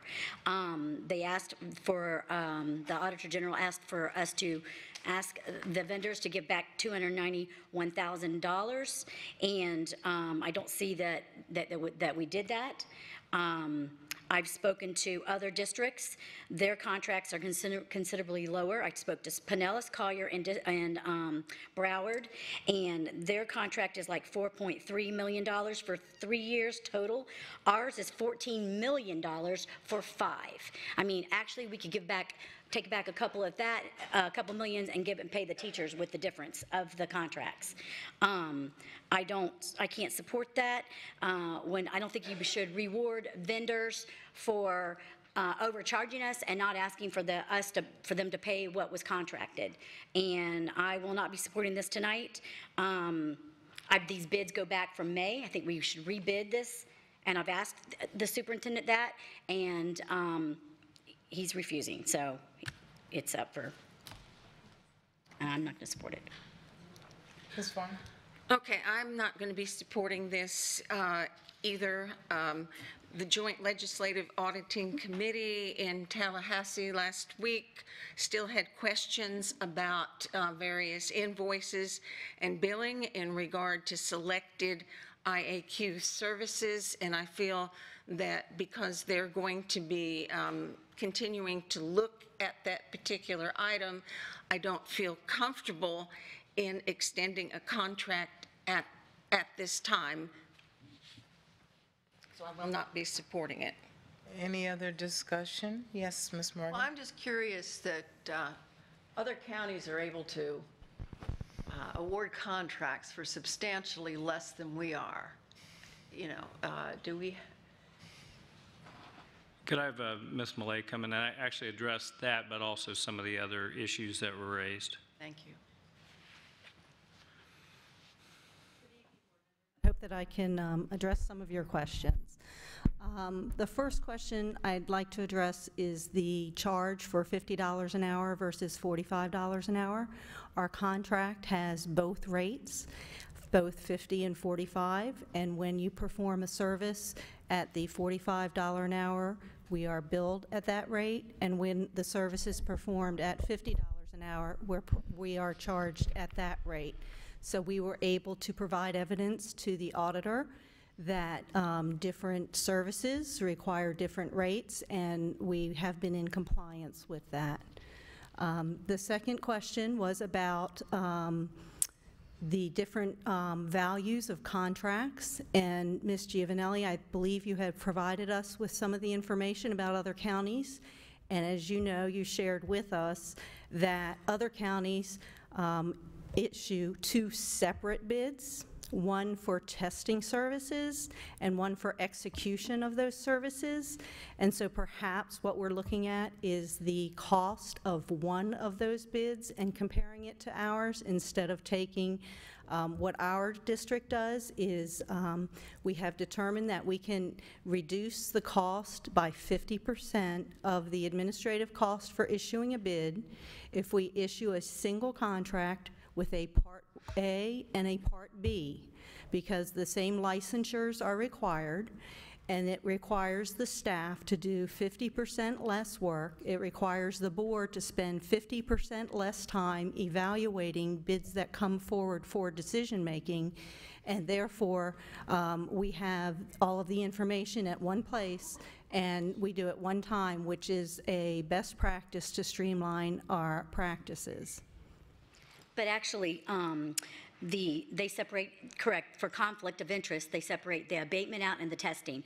The testing is 1.5 million and their abatement is 3.8, and that is, those two that I totaled was the 4.3 for the two together. However, that is for 3 years, and that is for the total contract. And which school district is that? That is Broward. Okay, so if you compare the size of Broward to our 13.2 million square feet of facilities, that would be another consideration. They're larger than us. I don't know that they have 13.2 million square feet of facilities. A lot of some of the larger schools have smaller schools and put more, have their school population is Broward is actually where Parkland happened, and that school is twice the size of all of our schools, just Parkland itself. And the other thing, we have to make sure apples to oranges, that could be one zone, it could be one contract. It was Broward, that was their total contract. I gave you the information. I'm not going to argue about that. And I'm not going to argue about it either. I'm just asking questions, and I think that, I think it's a legitimate question. Well, I can answer. It wasn't a zone. That was Broward County. Ms. Vaughn? Yeah, the other thing that I have an issue with is back, and I believe it was something like January 17th meeting, I had some questions, and ultimately was provided from your department, from you and Mr. Blurton, a cost analysis, and I did have a chance to talk with him about it, and the superintendent as well. And there were a lot of things on there in the cost analysis, things like saying that every single night we have teams of, and I don't have the paper in front of me, but every single night we have teams out at the various schools, and there were many things that I questioned, and frankly, that I still question, that I didn't, after the explanation, I didn't feel that it was a good explanation, that it really got to the point of what we could do in-house. And one of the things that was brought up by that auditing committee had to do with some of the things that were billed. For instance, we had on the list of things that they took exception to, things like putting down stone on fields and resodding, and we have a huge landscaping department which certainly could take care of some of these issues, and frankly, what the explanations I received, I'm not fully accepting of those figures and how the figures came about. There is one point that you're talking about that I think is confusing as well. So on finding, I believe it was finding 2, it was the $291,000. And I had explained this to Ms. Giovanelli at a one-on-one meeting. So when we were asked for invoices from the vendors who provided indoor air quality, some of them also are under contract for other areas. So we provided invoices for all the work that they had performed, including site improvement. So if there is if a vendor has a site improvement contract as well as the indoor air quality, in an effort to be transparent, we provided all of the invoices that we thought reflected what they were inquiring about. And so there's a little bit of confusion. Indoor air quality certainly doesn't have anything to do with site improvement, because that would typically be outside. So the long list of invoices that we provided demonstrated that the work performed was either under the site improvement on the exterior of facilities or the indoor air quality on the interior facilities.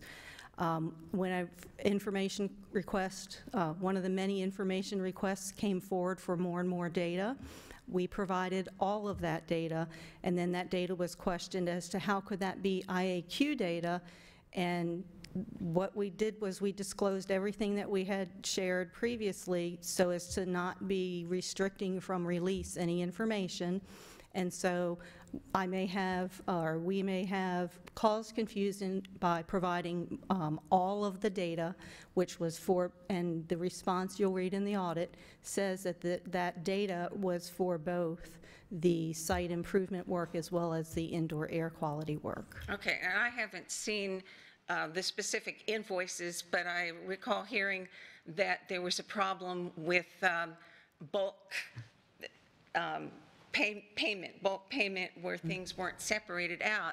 And the other thing that I'm not confused about at all is the fact that back on January 17th, I was told that cost analysis had been done prior, and yet there was not a recent cost analysis, and so one was prepared for my question, I guess, and I still question those figures. And so that contract had been issued 5 years ago, and in advance of issuing that, there were meetings held, multiple meetings, and one of the things we determined to do in advance, planning before issuing the solicitation, we analyzed what would the cost be to continue by paying per linear foot for cleaning as compared by paying for hourly rate.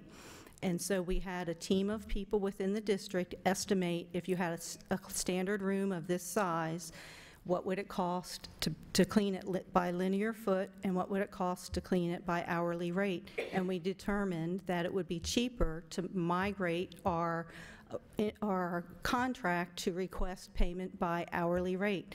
Doing so has resulted in, despite about 50% of our facilities are aged more than 40 years old, so that's another data point you want to compare with other locations. Despite having increased the number of schools, the age of the schools, the cost has been contained and has not risen in 8 years. So that we believe that that approach to migrate to hourly rate reduced the overall cost for performing maintenance, increased number of services, and containing the cost.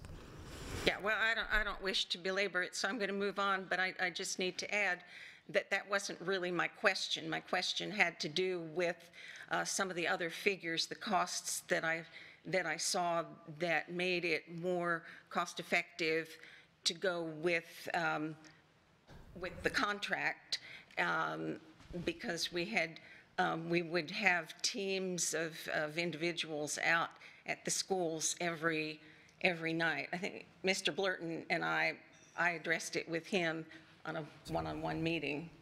No, and we did, and the information that was provided to you is if we staffed that, and I understand from that particular meeting, and Ms. Millay explained to you when we last did it, and I also shared at the briefing right after that it also is considered a risk to the district as well as risk management. You know, God forbid we miss something as a district, mold, black mold, kids get sick, district is sued. So that was also a very big factor. And Ms. Giovanelli, and if you've shared the information with the superintendent, I will reach out to my colleague, Ms. Marty, over in Broward County. But would you let me know who you spoke to, or did you do a public records request? I actually spoke to the person that's in, first a school board member, and they put me in charge with who's over their IAQ stuff in the maintenance department. Do you have a name? Yeah, Roger starts with an R. I can forward you his email. We would appreciate that very much. And says that he separates the contracts because you cannot, the same person cannot test, cannot do the abatement. That's why they said it's a conflict, and that's why the contracts are separated. That's why we have the A and B in ours. The other piece. If you do the testing in our contract, you cannot do the abatement. That's the A and B piece of our overall contract. But even at that, like I said, for the full 3 years, it's only $4.3 million for the full 3 years of doing both even. I would just like to get consensus from the board. Do we all feel these services are needed and protect our kids? I think we're ready to vote. I would like to call the question. May I do that? Well, I think if you ask me, I was just going to give you some advice. If the discussion's... Okay, please go ahead. No, if the discussion is done, then... Well, I have one thing to say, that I cannot support it at this time. If there's any question whatsoever regarding contracts, then it needs to be clear to me that it's all been taken care of. And as long as there's even the slightest question in the mind of the audit committee that it's still there for whatever reason, I will not vote for it until I see something from the audit committee that it has been released, that everything is fine and we're cleared of that.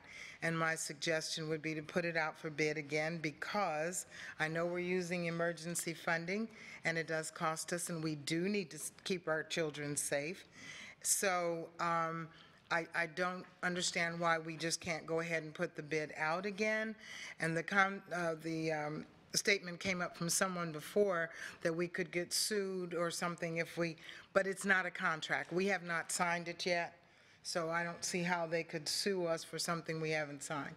So as long as there's a question in... Well, the bid would be for the same services, and you're asking for different vendors. And the reason why, at least initially, where this all really began was with a particular vendor, and we actually did an internal investigation upon that, which turned out to be clear. And was part of that genesis, and then the other piece. But if we rebidding it and everything that we've discussed before, it's the same services. Talking about one thing that's important is then you open yourself up to a bid protest. Exactly. Okay, so what happens is, if I'm a vendor who was awarded in this bid, and now we say we're going to throw that out, we're going to open it up again, and then you give another vendor the opportunity, that vendor potentially does a bid protest. Then you go into a hearing, a department administrative hearing. It becomes a legal issue.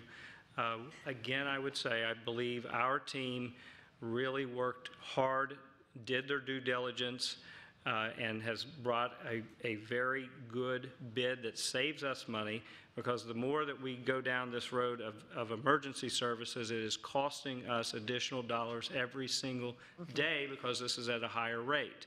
I really believe in this team. I believe they did their work, and that's why I have this recommendation before you this evening.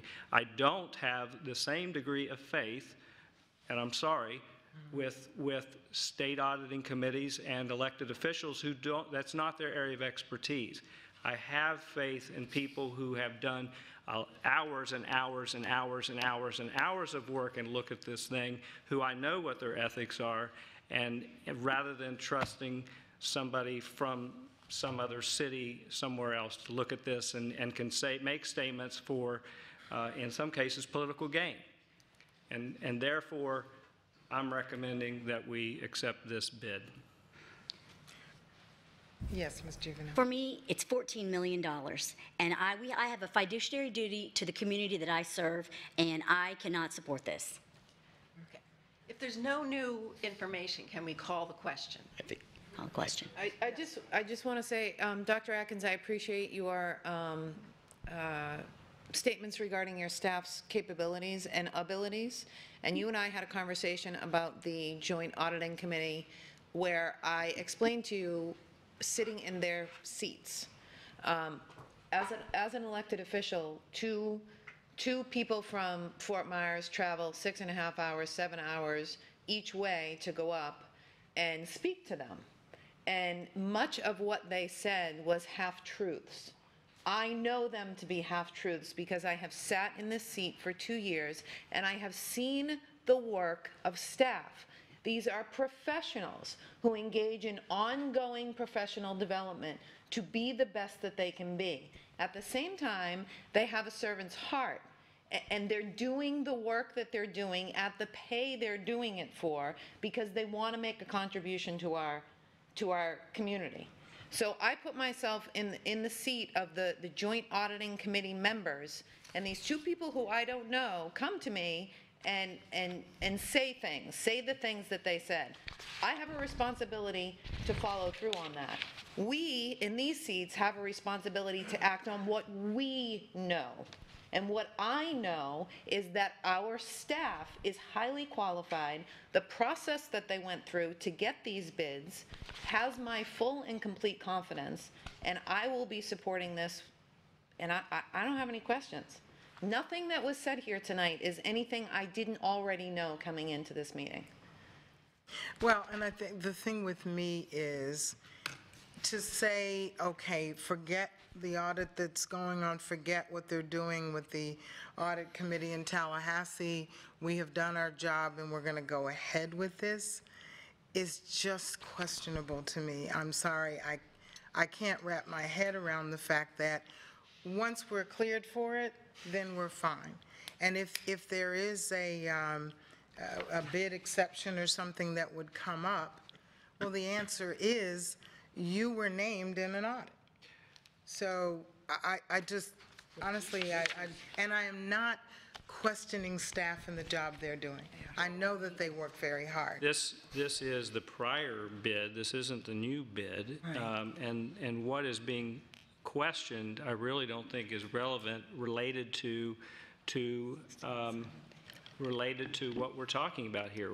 And Mr. Burton, I saw that you wanted to, it looked like you wanted to address this, but if you look at the audit and what we are requesting here, we have to move forward and do mold remediation now. You know, one of the things that, again, you know, we take exception to some of the things in this audit, and one of them has to do with the nature of remediation. I mean, we have a situation where we live in humid Southwest Florida. We have mold. We have water intrusion. We have to take care of our students. And in order to do that, you have to test, you have to remediate. That's what this contract is about. Okay. You know, they are questioning little things that I think we have provided substantial documentation. We've opened our books, look at any invoices, they have come in here, and they've made audits make recommendations. And when it relates to this one, that's what we're talking about here. Well, if you don't mind, then we're kind of at a stalemate. I don't think anything else said that's going to change anyone else's mind. So can we call for the vote? Yes. Is on this item, is that how I do that? You just did. Sir? Please record your vote. Okay. We'll need to do a verbal vote. Okay. Yes. Okay, so I can call Ms. Fisher? No, you don't have to do it individually. All in favor? Oh. Favor. All in favor of the recommendation? Correct. Go ahead, Ms. Gittens, call the vote. All in favor? Okay, all in favor of the recommendation for I-10? Aye. Aye. Okay. It's 4-3. Okay. Opposed? Nay. Nay. Okay. And it passes. Okay, we will move on to, included in the approval of the consent items on the agenda are the resolutions proclaiming March 1st, 2019, Read Across America Day, March 3rd through the 9th, 2019, National Foreign Language Week, sundown on March 8th, 2019 to sundown on March 9th as National Day of Unplugging. That should be interesting. March 10th through 16th, 2019 as National Sleep Awareness Week. Does that mean we get more that week? No, that means our kids aren't. Okay. March 2019 as Arts in Our School. Mr. Santini. And Dr. Santini. March 2019 Irish American Heritage Month, as well as March 2019 is National Women's History Month. Okay. Mr. Dodig, I'm going to ask you about how then do we go forward on the other consent items? Are we all done with all of them? Yes. Okay. You're on I just to, want to make sure I got them all done. You're on to other business. Approval of resolutions? No, we're not. That was pulled before the meeting. Oh, okay. You're on to item N, as in Nancy. Okay. Thank you. All right, other business and board comments, Ms. Fisher. Wow. Okay. I wanted to thank all the students, but they're gone.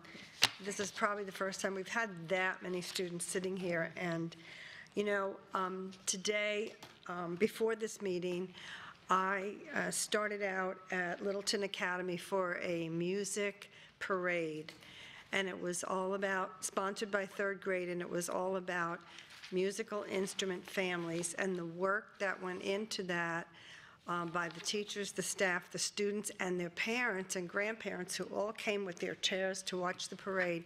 It was really uplifting, and I said this afternoon, but I have to say it again. I was sorry that the media wasn't there, because those are the things that are being accomplished on a daily basis. That was an amazing learning opportunity. I know those kids are going to remember that for a long time, and so will their families.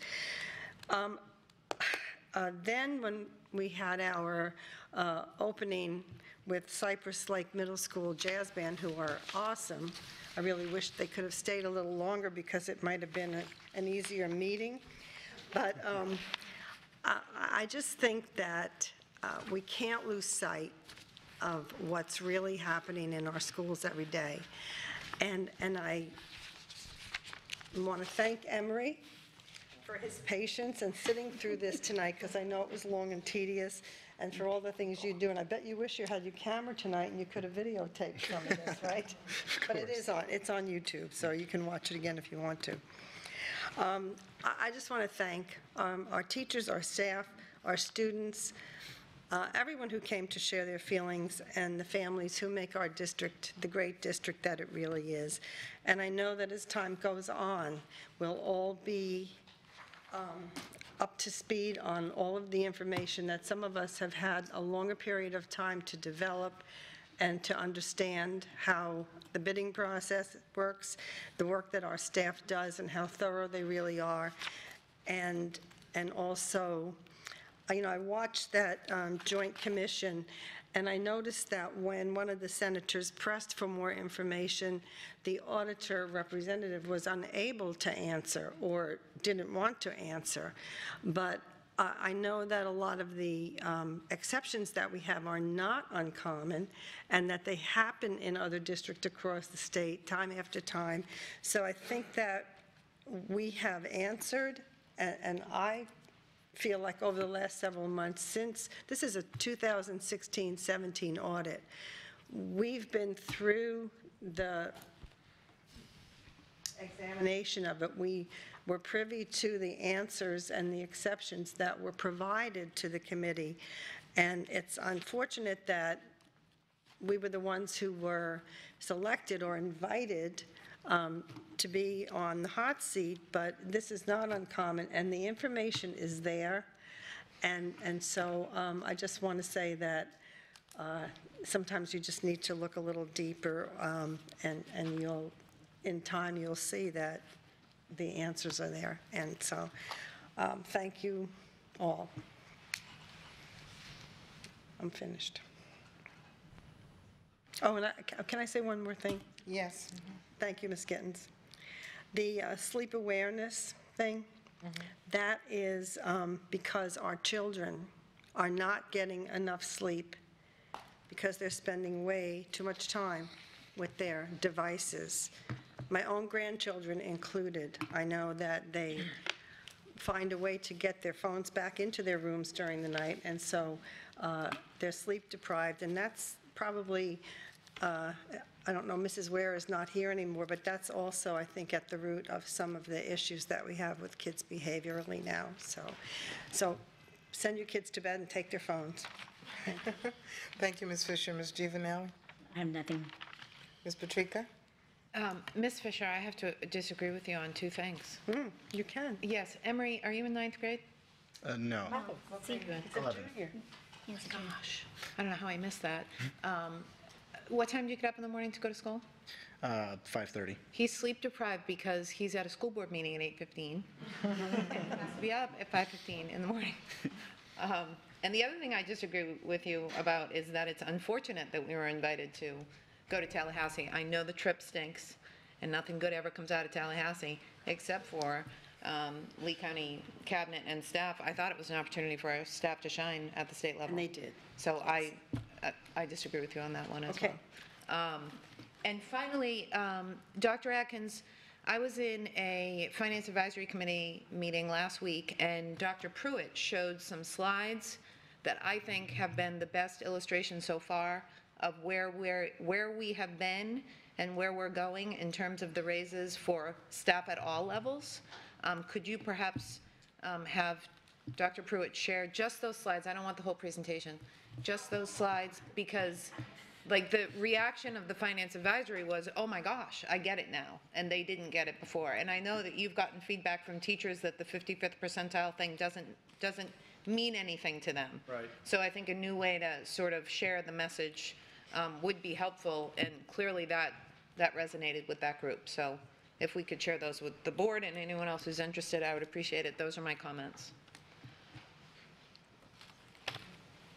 Okay. I would just like to say that I was really excited to see all the kids from Eastleigh and the role models that they will be becoming for our future generation. And also, as far as the arts, I really do believe that the arts are so important to all of our children, and I definitely will be downtown to support them, working with them on the 1st. And Ms. Fisher, thank you for the comments about the audit. I appreciate that, because watching that was my first time ever being engaged in the whole process. So I appreciate your comments. Thank you. As well as yours. Ms. Vaughn? Okay, first of all, Arts in our school month of March, so it was very appropriate that as March approaches that we had so many, we had the wonderful presentation, and we had so many people presenting about art and the connection of many of our gifted students, and this is from personal background in teaching, our students that are involved in the arts. So there's definitely a connection, and I too am looking forward to the art walk this Friday. I always find it ironic, and I say always because we have the sleep awareness recognition every year, and as someone who taught at Estero High School for 8 years and addressed a group of sleepy, half-awake juniors and/or seniors for those years during the first hour classes at 7:05, I find it somewhat ironic that we have a sleep awareness month, and yet we continue to go against the findings of numerous studies that our high school students, our teenagers, don't operate best on that kind of a schedule. Teachers, you're my heart. 38 years, I'm always using my teacher voice, and I, as an individual, can't do anything for you with the money. If I could, you would have it. Okay, and finally, I do have a motion to bring forward this evening. So, Go ahead and present your motion. all right, a little background on this. As you well know, last Thursday, Dr. Adkins, Greg Blurton, Susan Millay, and Trey Davis traveled to Tallahassee to appear before the Joint Legislative Auditing Committee to report to the committee the actions of the district, the actions that the district had taken to resolve the uncorrected findings from the Auditor General's report of September 2018. Despite Dr. Adkins' view that the district had taken significant corrective actions, as the committee's review concluded, there were still numerous unanswered questions in the minds of state officials. These lawmakers requested further insight into Lee County's financial records.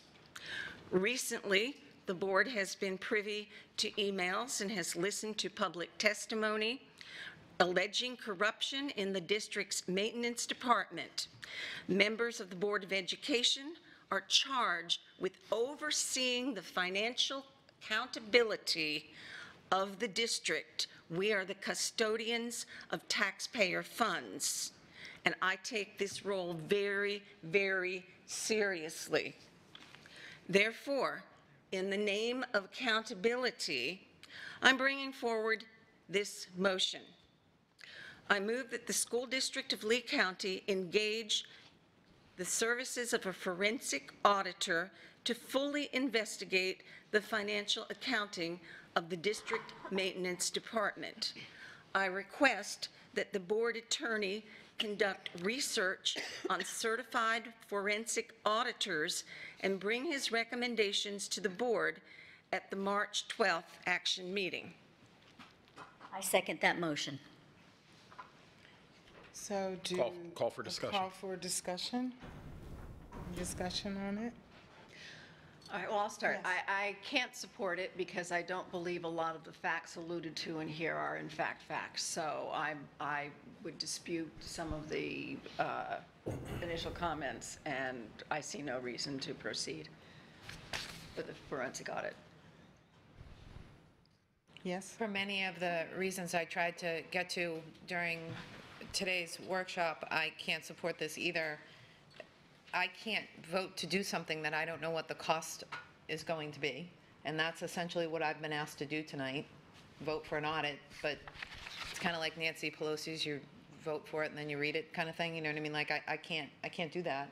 That, to me, is not fulfilling my role. I, too, take my role very, very seriously, and part of the seriousness with which I take my role is determining what's actual information and what is fueling people's personal political agendas.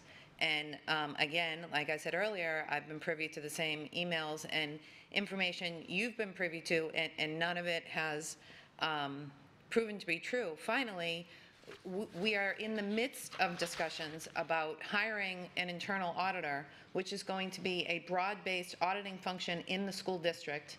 And you know, Finance Advisory said it last week, if we do an efficiency audit and there is fraud, waste, or abuse in this district, it will be detected through that process.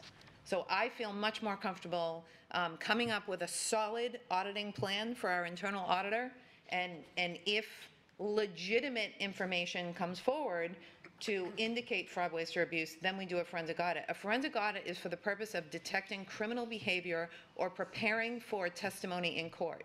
I have had zero legitimate information regarding criminal behavior in the school district of Lee County, and for those reasons, I can't support this motion. Yes. Mr. Dodig, did you say that there would be public comment at this point also? When the board discussion is done, When the board policy I just wanted requires. to make sure that everybody Yes. knew that.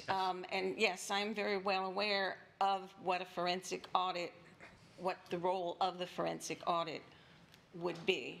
And I find, personally, I brought this up because I thought that there are enough questions that have been circulating that let's put to rest.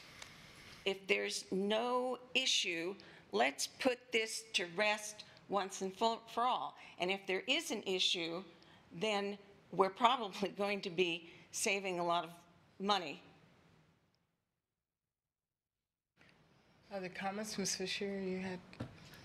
In light of the discussion at the workshop this afternoon, I won't support this now because I'm in favor of proceeding with a strong auditing plan and the internal auditor. Okay, just for clarification, we had a workshop this afternoon. There is a state statute that we will be required no later than July 1st to have an a board auditor that reports directly to the board. So that is what that discussion was about. A couple of things come to mind, but one thing with the Finance Advisory Board. I spoke with Dr. Atkins on Monday, and he mentioned to me the possibility of us doing an audit of the maintenance department. And the discussion ended with, well, we will discuss it. The next thing I knew, it had already been discussed with the Finance Committee. I feel that that's kind of the tail wagging the dog. It was, and maybe I'm wrong, I felt that we produce the information and then ask the advisory boards to advise us on those items. So I did kind of take exception to that happening. Could I? Yeah, and could I too, please? Go ahead, you go first. Well, just that the board did. Previously, this was a prior board, had put the Gibson audit. Okay, can I just stop you there? I have heard so many times that things that the prior board has done. And this is where we talk about transparency, and then we keep hearing, okay, well, this board doesn't know, and once you're here long enough, if you're not told, if information is not shared, how are we to know these things? And every day, every week, something else comes up that, well, the prior board did this. The prior board has a 5-year plan. We need to then change our policies and procedures because every 2 years we have the potential of this happening again, of someone else coming in and not knowing what we will be the prior board. We need to communicate that better. I understand that to a certain degree. This is a large, complex district. There's a lot of things that are going on. The prior board, yes, did take the Gibson audit when the Gibson audit occurred and asked for the Financial Advisory Committee to look at the Gibson audit, which is what the Financial Advisory Committee was doing. And so I've been waiting, we've all been waiting for that recommendation to come forward. In the meantime, the board changed. So all I'm doing is telling you what happened. And I'm being truthful and being honest historically in terms of how it got there. And just clarifying that we're not doing anything behind your back or doing anything without asking you that what occurred was the board asked the Financial Advisory Committee to look at this.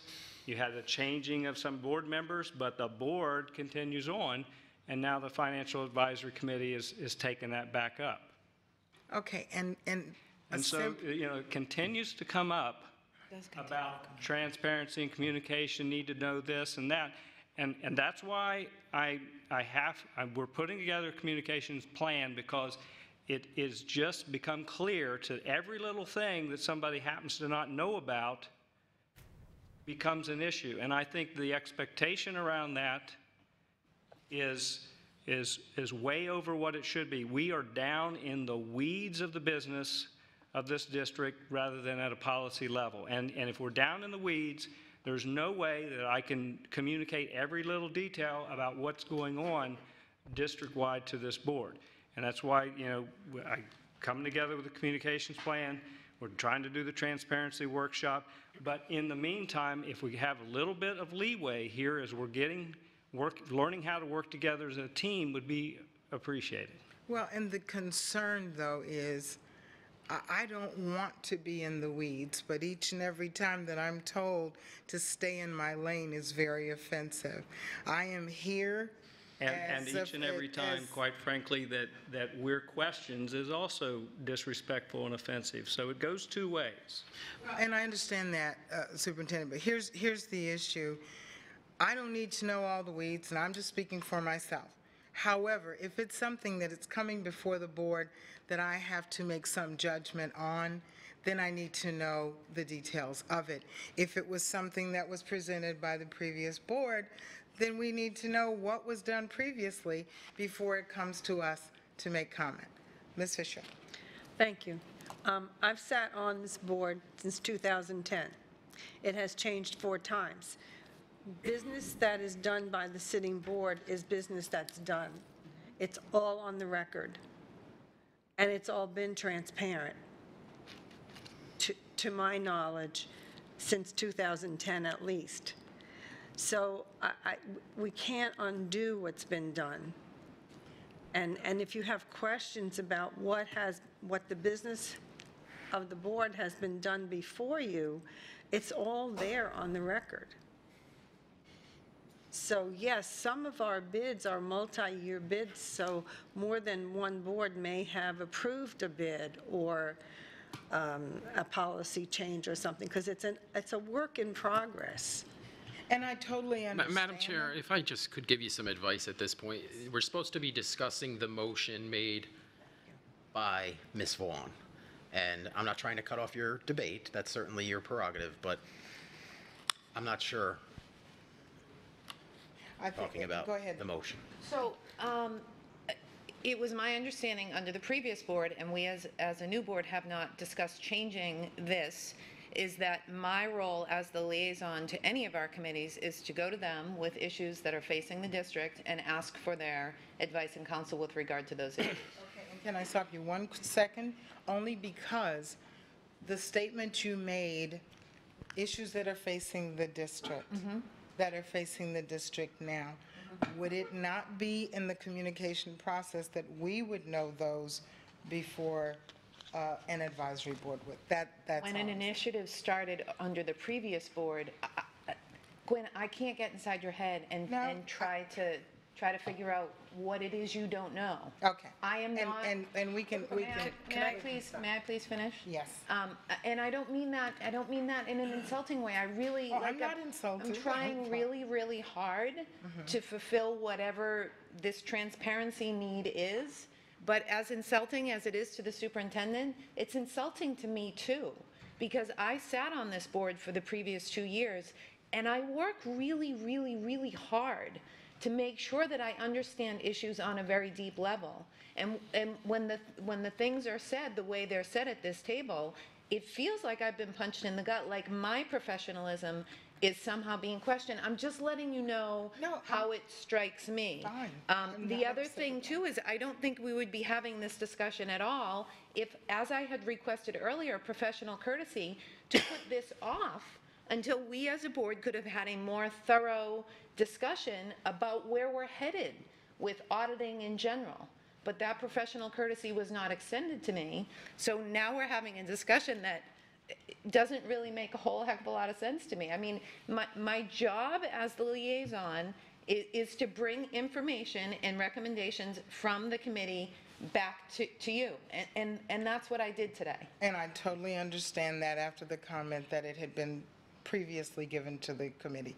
We didn't have that piece of information, or the conversation wouldn't have happened. Maybe to avoid all of this, if we could just, when the chairs give you their reports, if they could just be disseminated to all of us, It's on that the way. website. Well, but what I'm saying is if it can just be shared, then that way.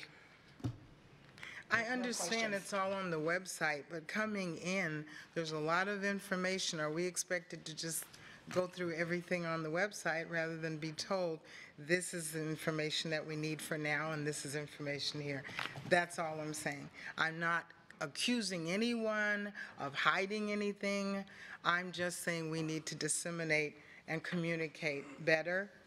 And I would appreciate not being told that I'm in the weeds or stay in my lane if I ask something that I do not understand. That's all. So one last comment, then we can go ahead and vote on yours. Well, I found out about that Chris was going to the advisory and asking them to do the Gibson audit for the maintenance department last Wednesday when my one-on-one with the superintendent. But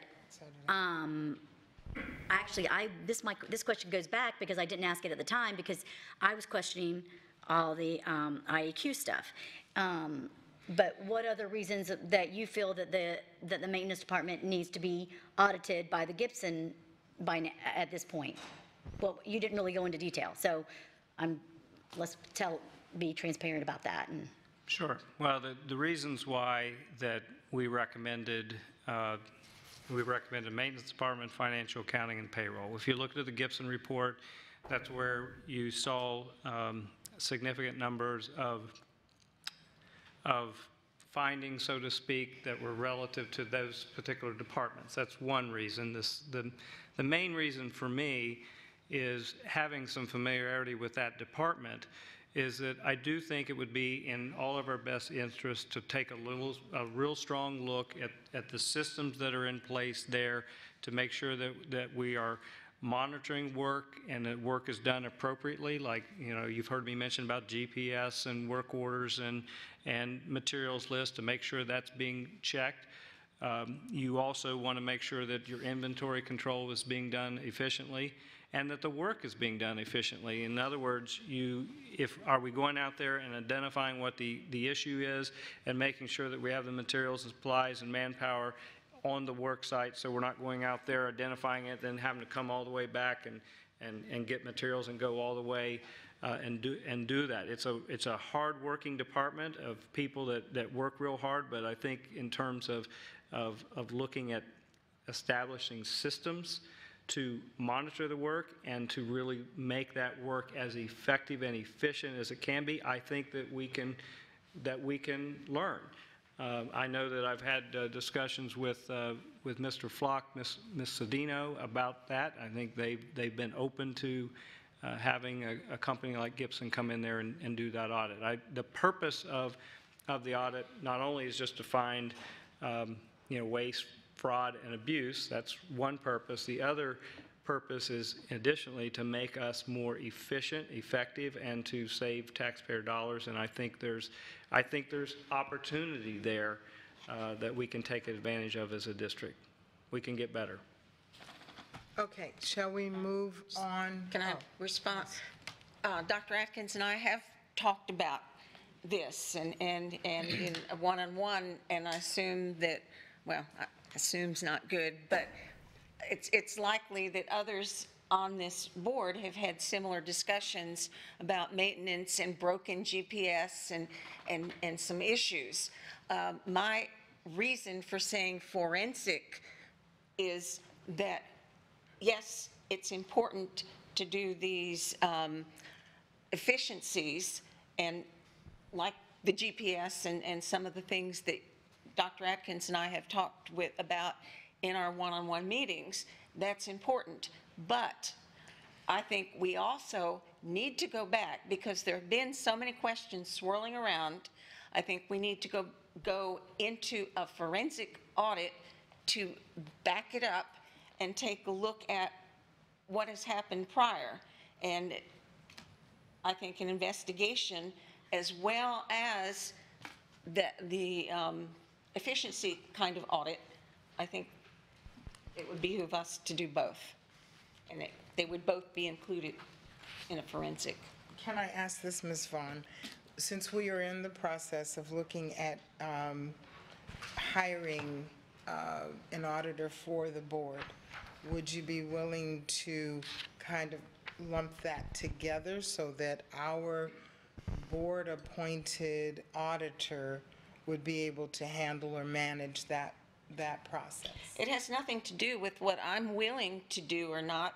It's a board and it's a team, and you all are going to vote on it, and this will either be accepted or not, and we will move on from that. But I would not have made this recommendation in the first place if I felt confident that, A, we were going to get the kind of auditor on board for our school district that would do this kind of auditing, and B, that this isn't, as I said earlier today in another meeting, that I feel that this is an emergency issue. I feel that this is an issue that hangs over the heads of the school district, of the board. It's gone on long enough, and I feel like this would be a solution. So again, it's not about me, it's about what the board decides. And however y'all vote on it, And can we move forward with your option, with your motion, with the option of timing and selecting and finding the right people? The motion stands. I'm not changing, the motion is not going to be changed. Is it dated? Is there a time? Madam Chair, there's a motion and a second, and I understand that it would be for me to come back at the March 12th meeting with some recommendations. It's exactly what I said. Do I need to repeat it? Point, please poll the audience to see if there's public comment. Tonight's public comment's 2 minutes. It's on the subject of the motion only. Okay. Do you want me to repeat the motion, or? No, thank you. I think Mr. Thomas has submitted a card, but I'd ask you to poll the rest of the audience. Is there anyone else on the left side and on the right side that would like to speak? Okay, so after Mr. Blurton. Mr. Thomas, when you speak, then you can leave your cards with the secretary. Okay. Madam Chairwoman, I don't know why we're doing 2 minutes. I know the board policy says if you have more than 20 speakers, but I don't think we're going to anticipate. I think we should do 3 minutes. Let me say, I've been around here a long time, and as I hear some of our friends talk about the testimony that was given in Tallahassee, let me tell you, I was one of the people who drove up 6.5 hours on my own dime because I wanted something to say. And let me tell you something, some of you people here on this board, I have to say, you've been here on this board for 2 years. You've lived in Lee County 5 years. I've lived here 36 years. My family has lived here 5 generations. So I don't need, you offend my Southern sensibilities when we get these New York Yankees in here who think they can tell us Southerners and take us Lee County residents and tell us how to run our government. So I just want to say that on the record. Let me also say, a couple years ago, a board similar to this one made a decision that we were going to opt out. And I've told Mary Fisher this, I literally saved her butt, because the governor was going to suspend them because they were going to opt out. Tonight, I'm starting to wonder maybe I didn't do the right thing. I believe this board ought to do a forensic audit, and I know our governor's people, because I talked to some legislators, are watching this vote tonight. And I want to say to Governor Ron DeSantis, and I want to say to the people in Tallahassee, you've heard the disrespect coming from our superintendent and how derisive he has been as he's talking about you Tallahassee folk don't know what you're doing, count on my staff. You don't have to be a rocket scientist to know that this staff, look at the maintenance department. We have a gentleman there who has a GED. When the board approved policy says you ought to have a master's degree preferably. We've had the maintenance department not able to get all of our FEMA reimbursement because they didn't do things properly. Let me tell you something, Chris Patrica, I can tell you some things about the maintenance department. You don't know half of what you think you know. You need to learn some things.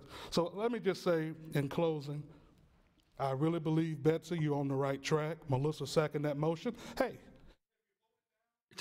Your time's up. Mr. Blurton. I know that it came up as part of the Legislative Audit Committee. I was there representing the district, and we were called up there to be available to respond to what corrective actions updates that we have on our audit. They did not ask any very poignant questions regarding finding number 2, 3, or 4. They focused mainly on leak clock, payroll, how we pay our employees, and how we monitor our school resource officers. Of the 15 findings that we had when we had our original exit interview in October of last year, we had less than 10 findings. And you heard Dr. Atkins explain how that increased to 15 after that original exit conference. 15 audit findings is on the higher side. I will tell you a lot of the large districts are anywhere between 8 to 15 findings, and a lot of them are all very similar findings. The only repeat findings that we had in those 15 were related to information services, and some of them are confidential because they deal with sensitive student information that I'm sure Mr. Davis will be able to explain to you in greater detail. The other was on our P-card policy, which we have updated as well. We have updated since this 2017 audit. So as it relates to all of those, these are new findings. Florida School Finance Officers Association board, meeting that we had in November. My colleagues, all CFOs, accountants of districts, they were eyes wide about the whole indoor air quality. This is a new audit item. This is a new area that the Auditor General's office is looking at. And just, it's one of the things that they're looking at as our impact fees. So I just want to put that all in plain context as it relates to this operational audit and everything that's been discussed so far tonight. And I can't remember your name, sir, from Fort Myers High, correct? Thank you for being with us and bearing with us. Mr. McMahon. John McMahon. I graduated from FSU, so speaking of nothing good came out of Tallahassee. My education came out of Tallahassee, and I'm very proud of that. But I'm here to fulfill a promise that I made to someone. They wanted to be transparent. They wanted to make this board honest. They wanted to keep it real and make sure that they answered for everything that was under their dime. And this is one of those things where the buck has to stop here. Now, we've been hearing about this for years now. There has to be a point where we say that, yeah, we're gonna look into this. Hey, it may be down in the weeds, but sometimes you gotta roll up your sleeve and deal with them weeds. Someone's gotta go down there, and if it's not gonna be the people at the helm, then it has to be us. Now, the public has spoken. You all answer to the public. And now is the time to do that. Now, I am personally going to say that I am not too enthusiastic with Dr. Atkins' impertinence. I do not think he is an elected official, and I do not think that he should be talking to all of you the way he has been. This is your decision. It is for you to make. You are looking out for the best interest of the community and the students and all of the people who come here tonight to speak to you. Thank you. Mr. Scott. Madam Chair, I'm impressed. There's been some discussion here that I've been longing to hear. I've been hearing some people really diving into the weeds, looking at some facts, discussing some things that need to be discussed. The consent agendas are horrible. You can't get anything on the website anymore, and I'm going to get to the audit. You can't get anything on the website anymore. Part of the strategy is to keep changing the website. Google cache disappears. You can't find anything, and I consider myself to be a pretty good Google searcher.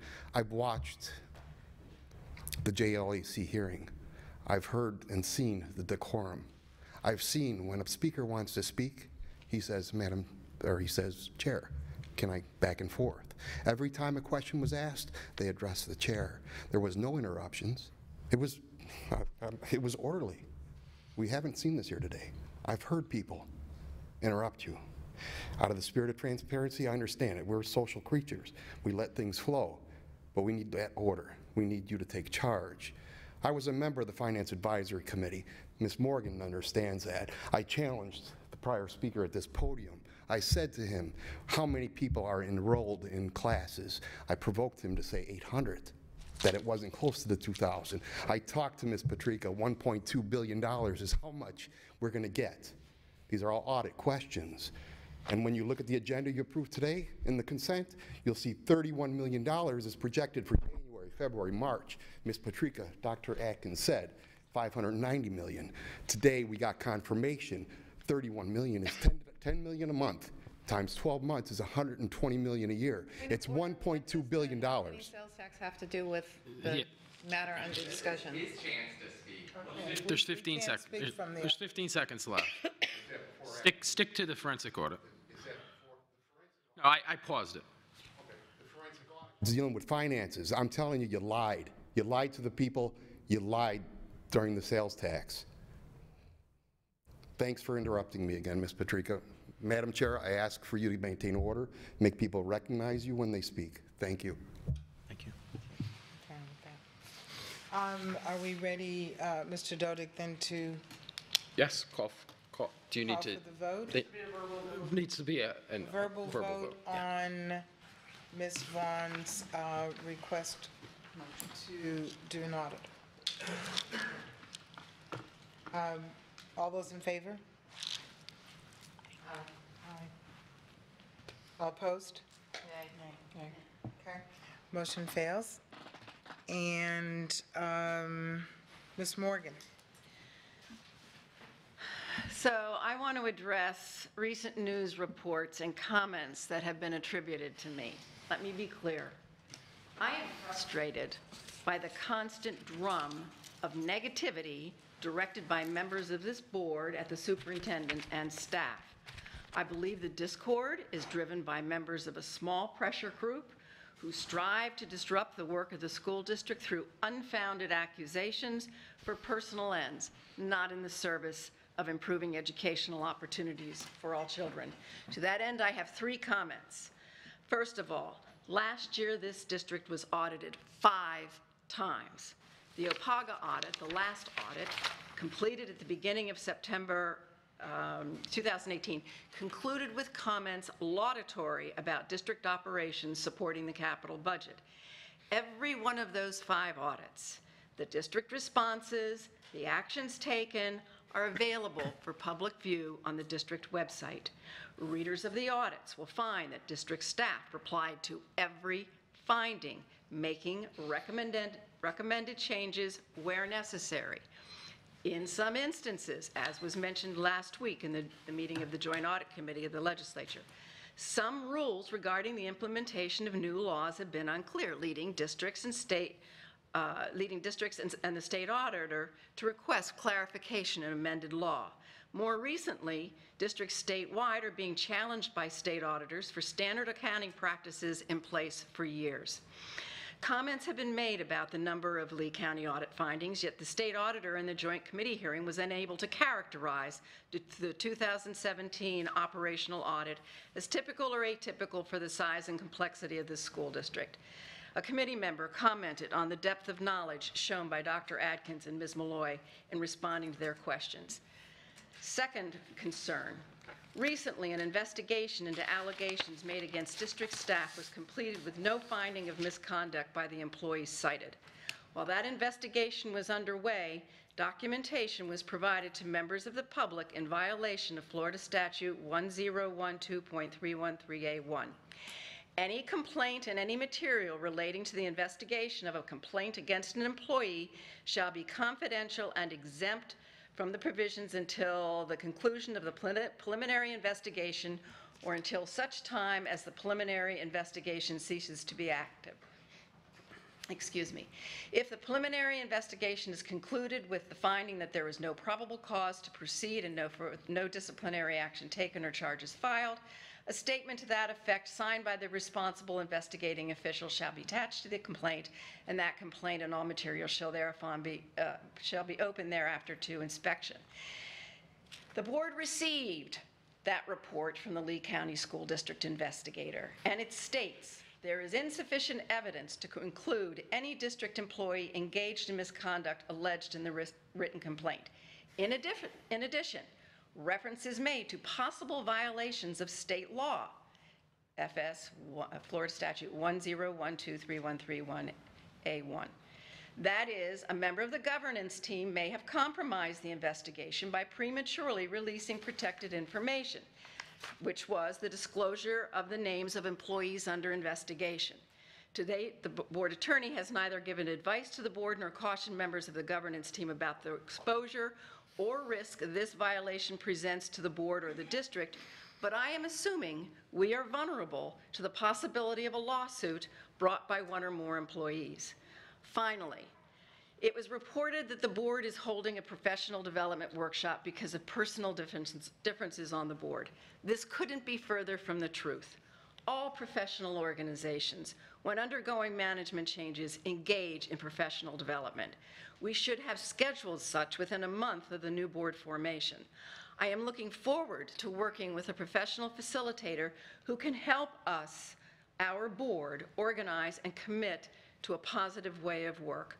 I believe everyone sitting here wants every child in the district to have a high-quality educational opportunity and outcomes that prepare them for life and work after graduation. We need a shared game plan, and that is the purpose of professional development. I think I have responded to everything that has been said about me or to me, and those are my comments this evening.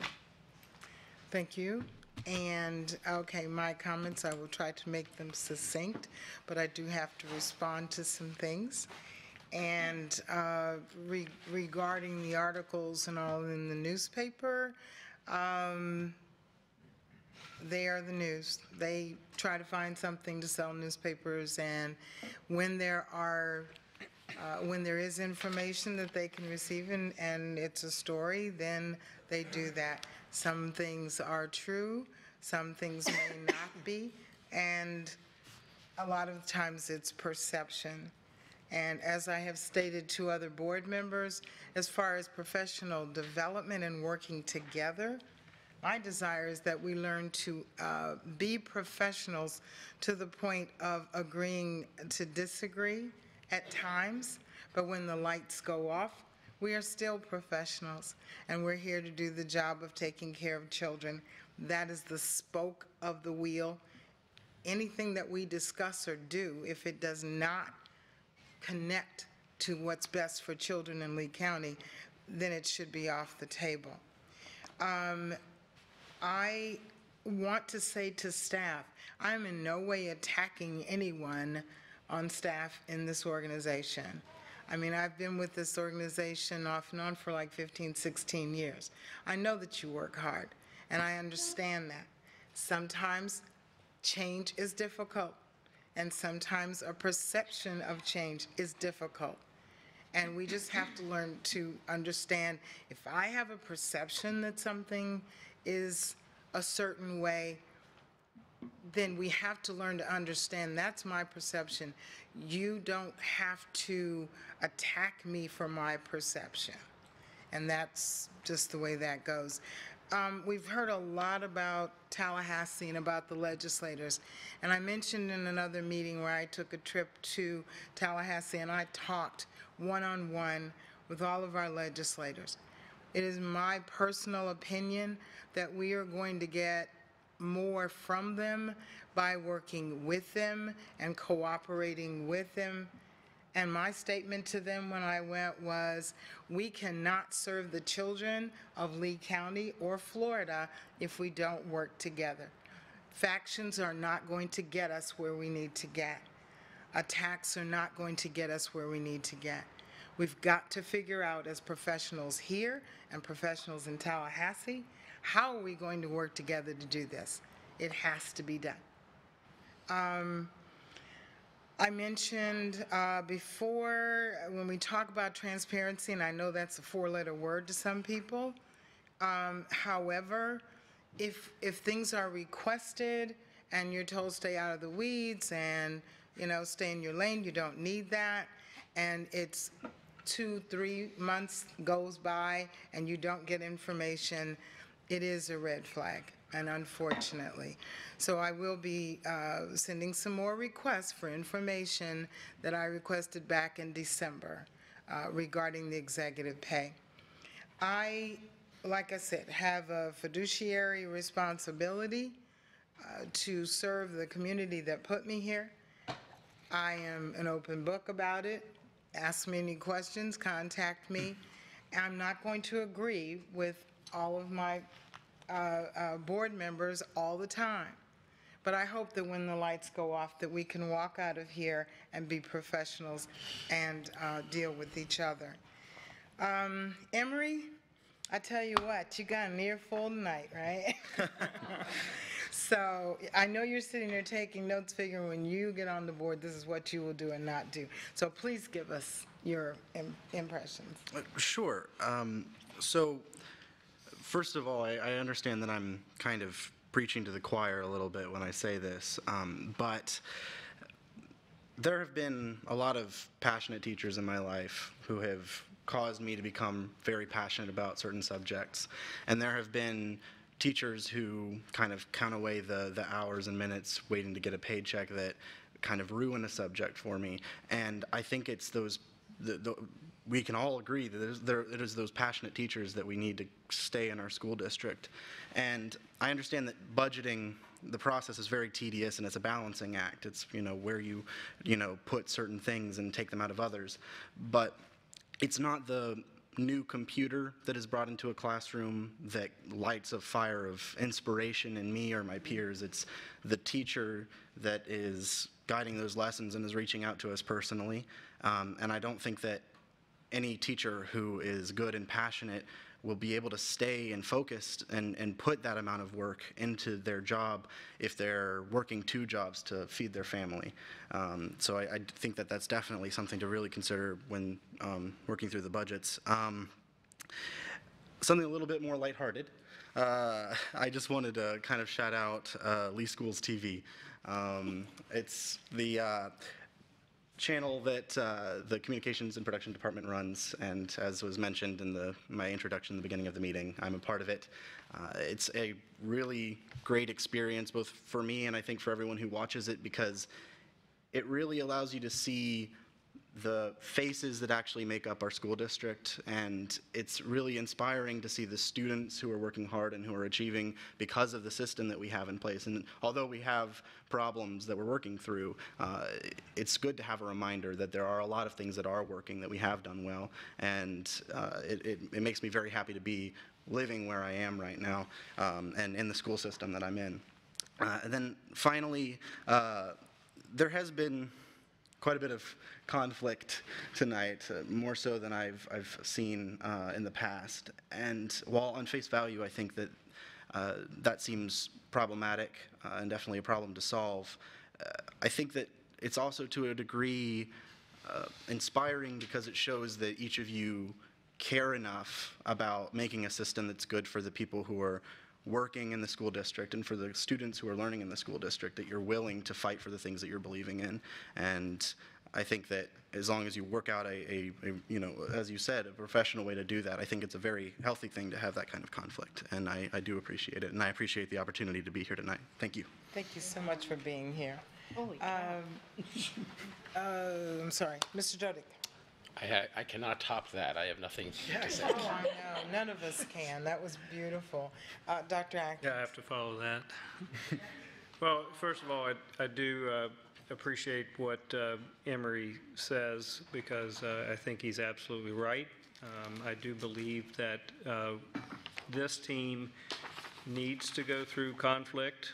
I think we need to be honest with each other, and I'm going to be candid, and sometimes that will, and I know the chair is going to be candid back, as are others, and that's going to be okay.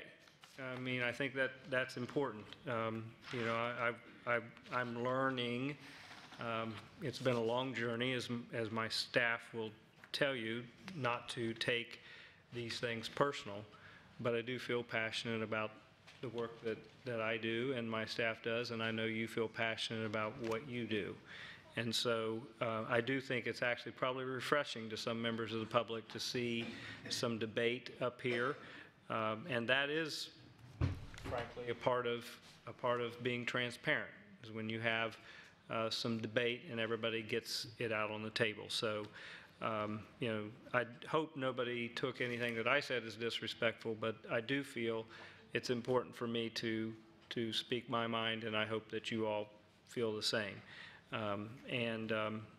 The last thing I just want to say is about the Teacher Advisory Committee. I mentioned that earlier today. One of the things I hope comes out of that is this whole issue related to teacher compensation gets a roadshow with a group of teachers that will help us, because, as was mentioned earlier this evening, sometimes we talk in district speak and it doesn't translate well.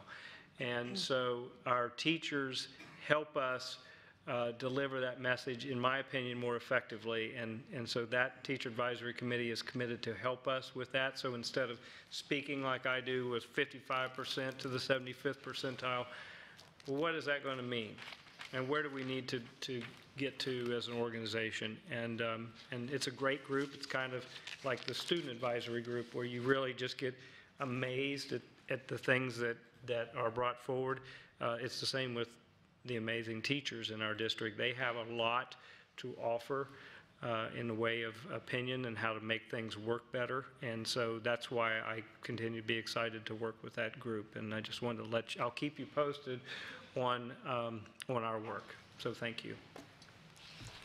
Okay, and finally, I just want to say the lighthouse is up here because everyone watches us, and everyone has their own opinions and things, but they are watching what we do.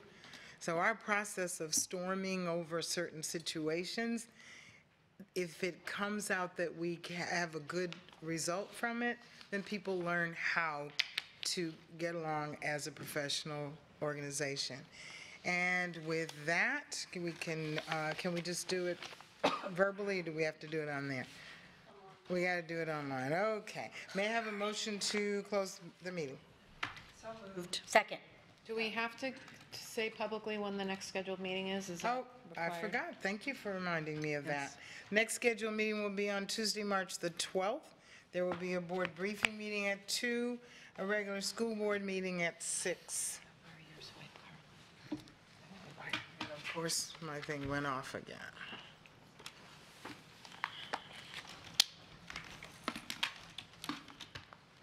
Susan, did you get the motions?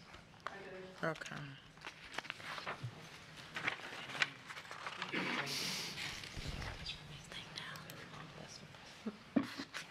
And I had no doubt it was going to be unanimous to close the meeting out. Thank you all for coming.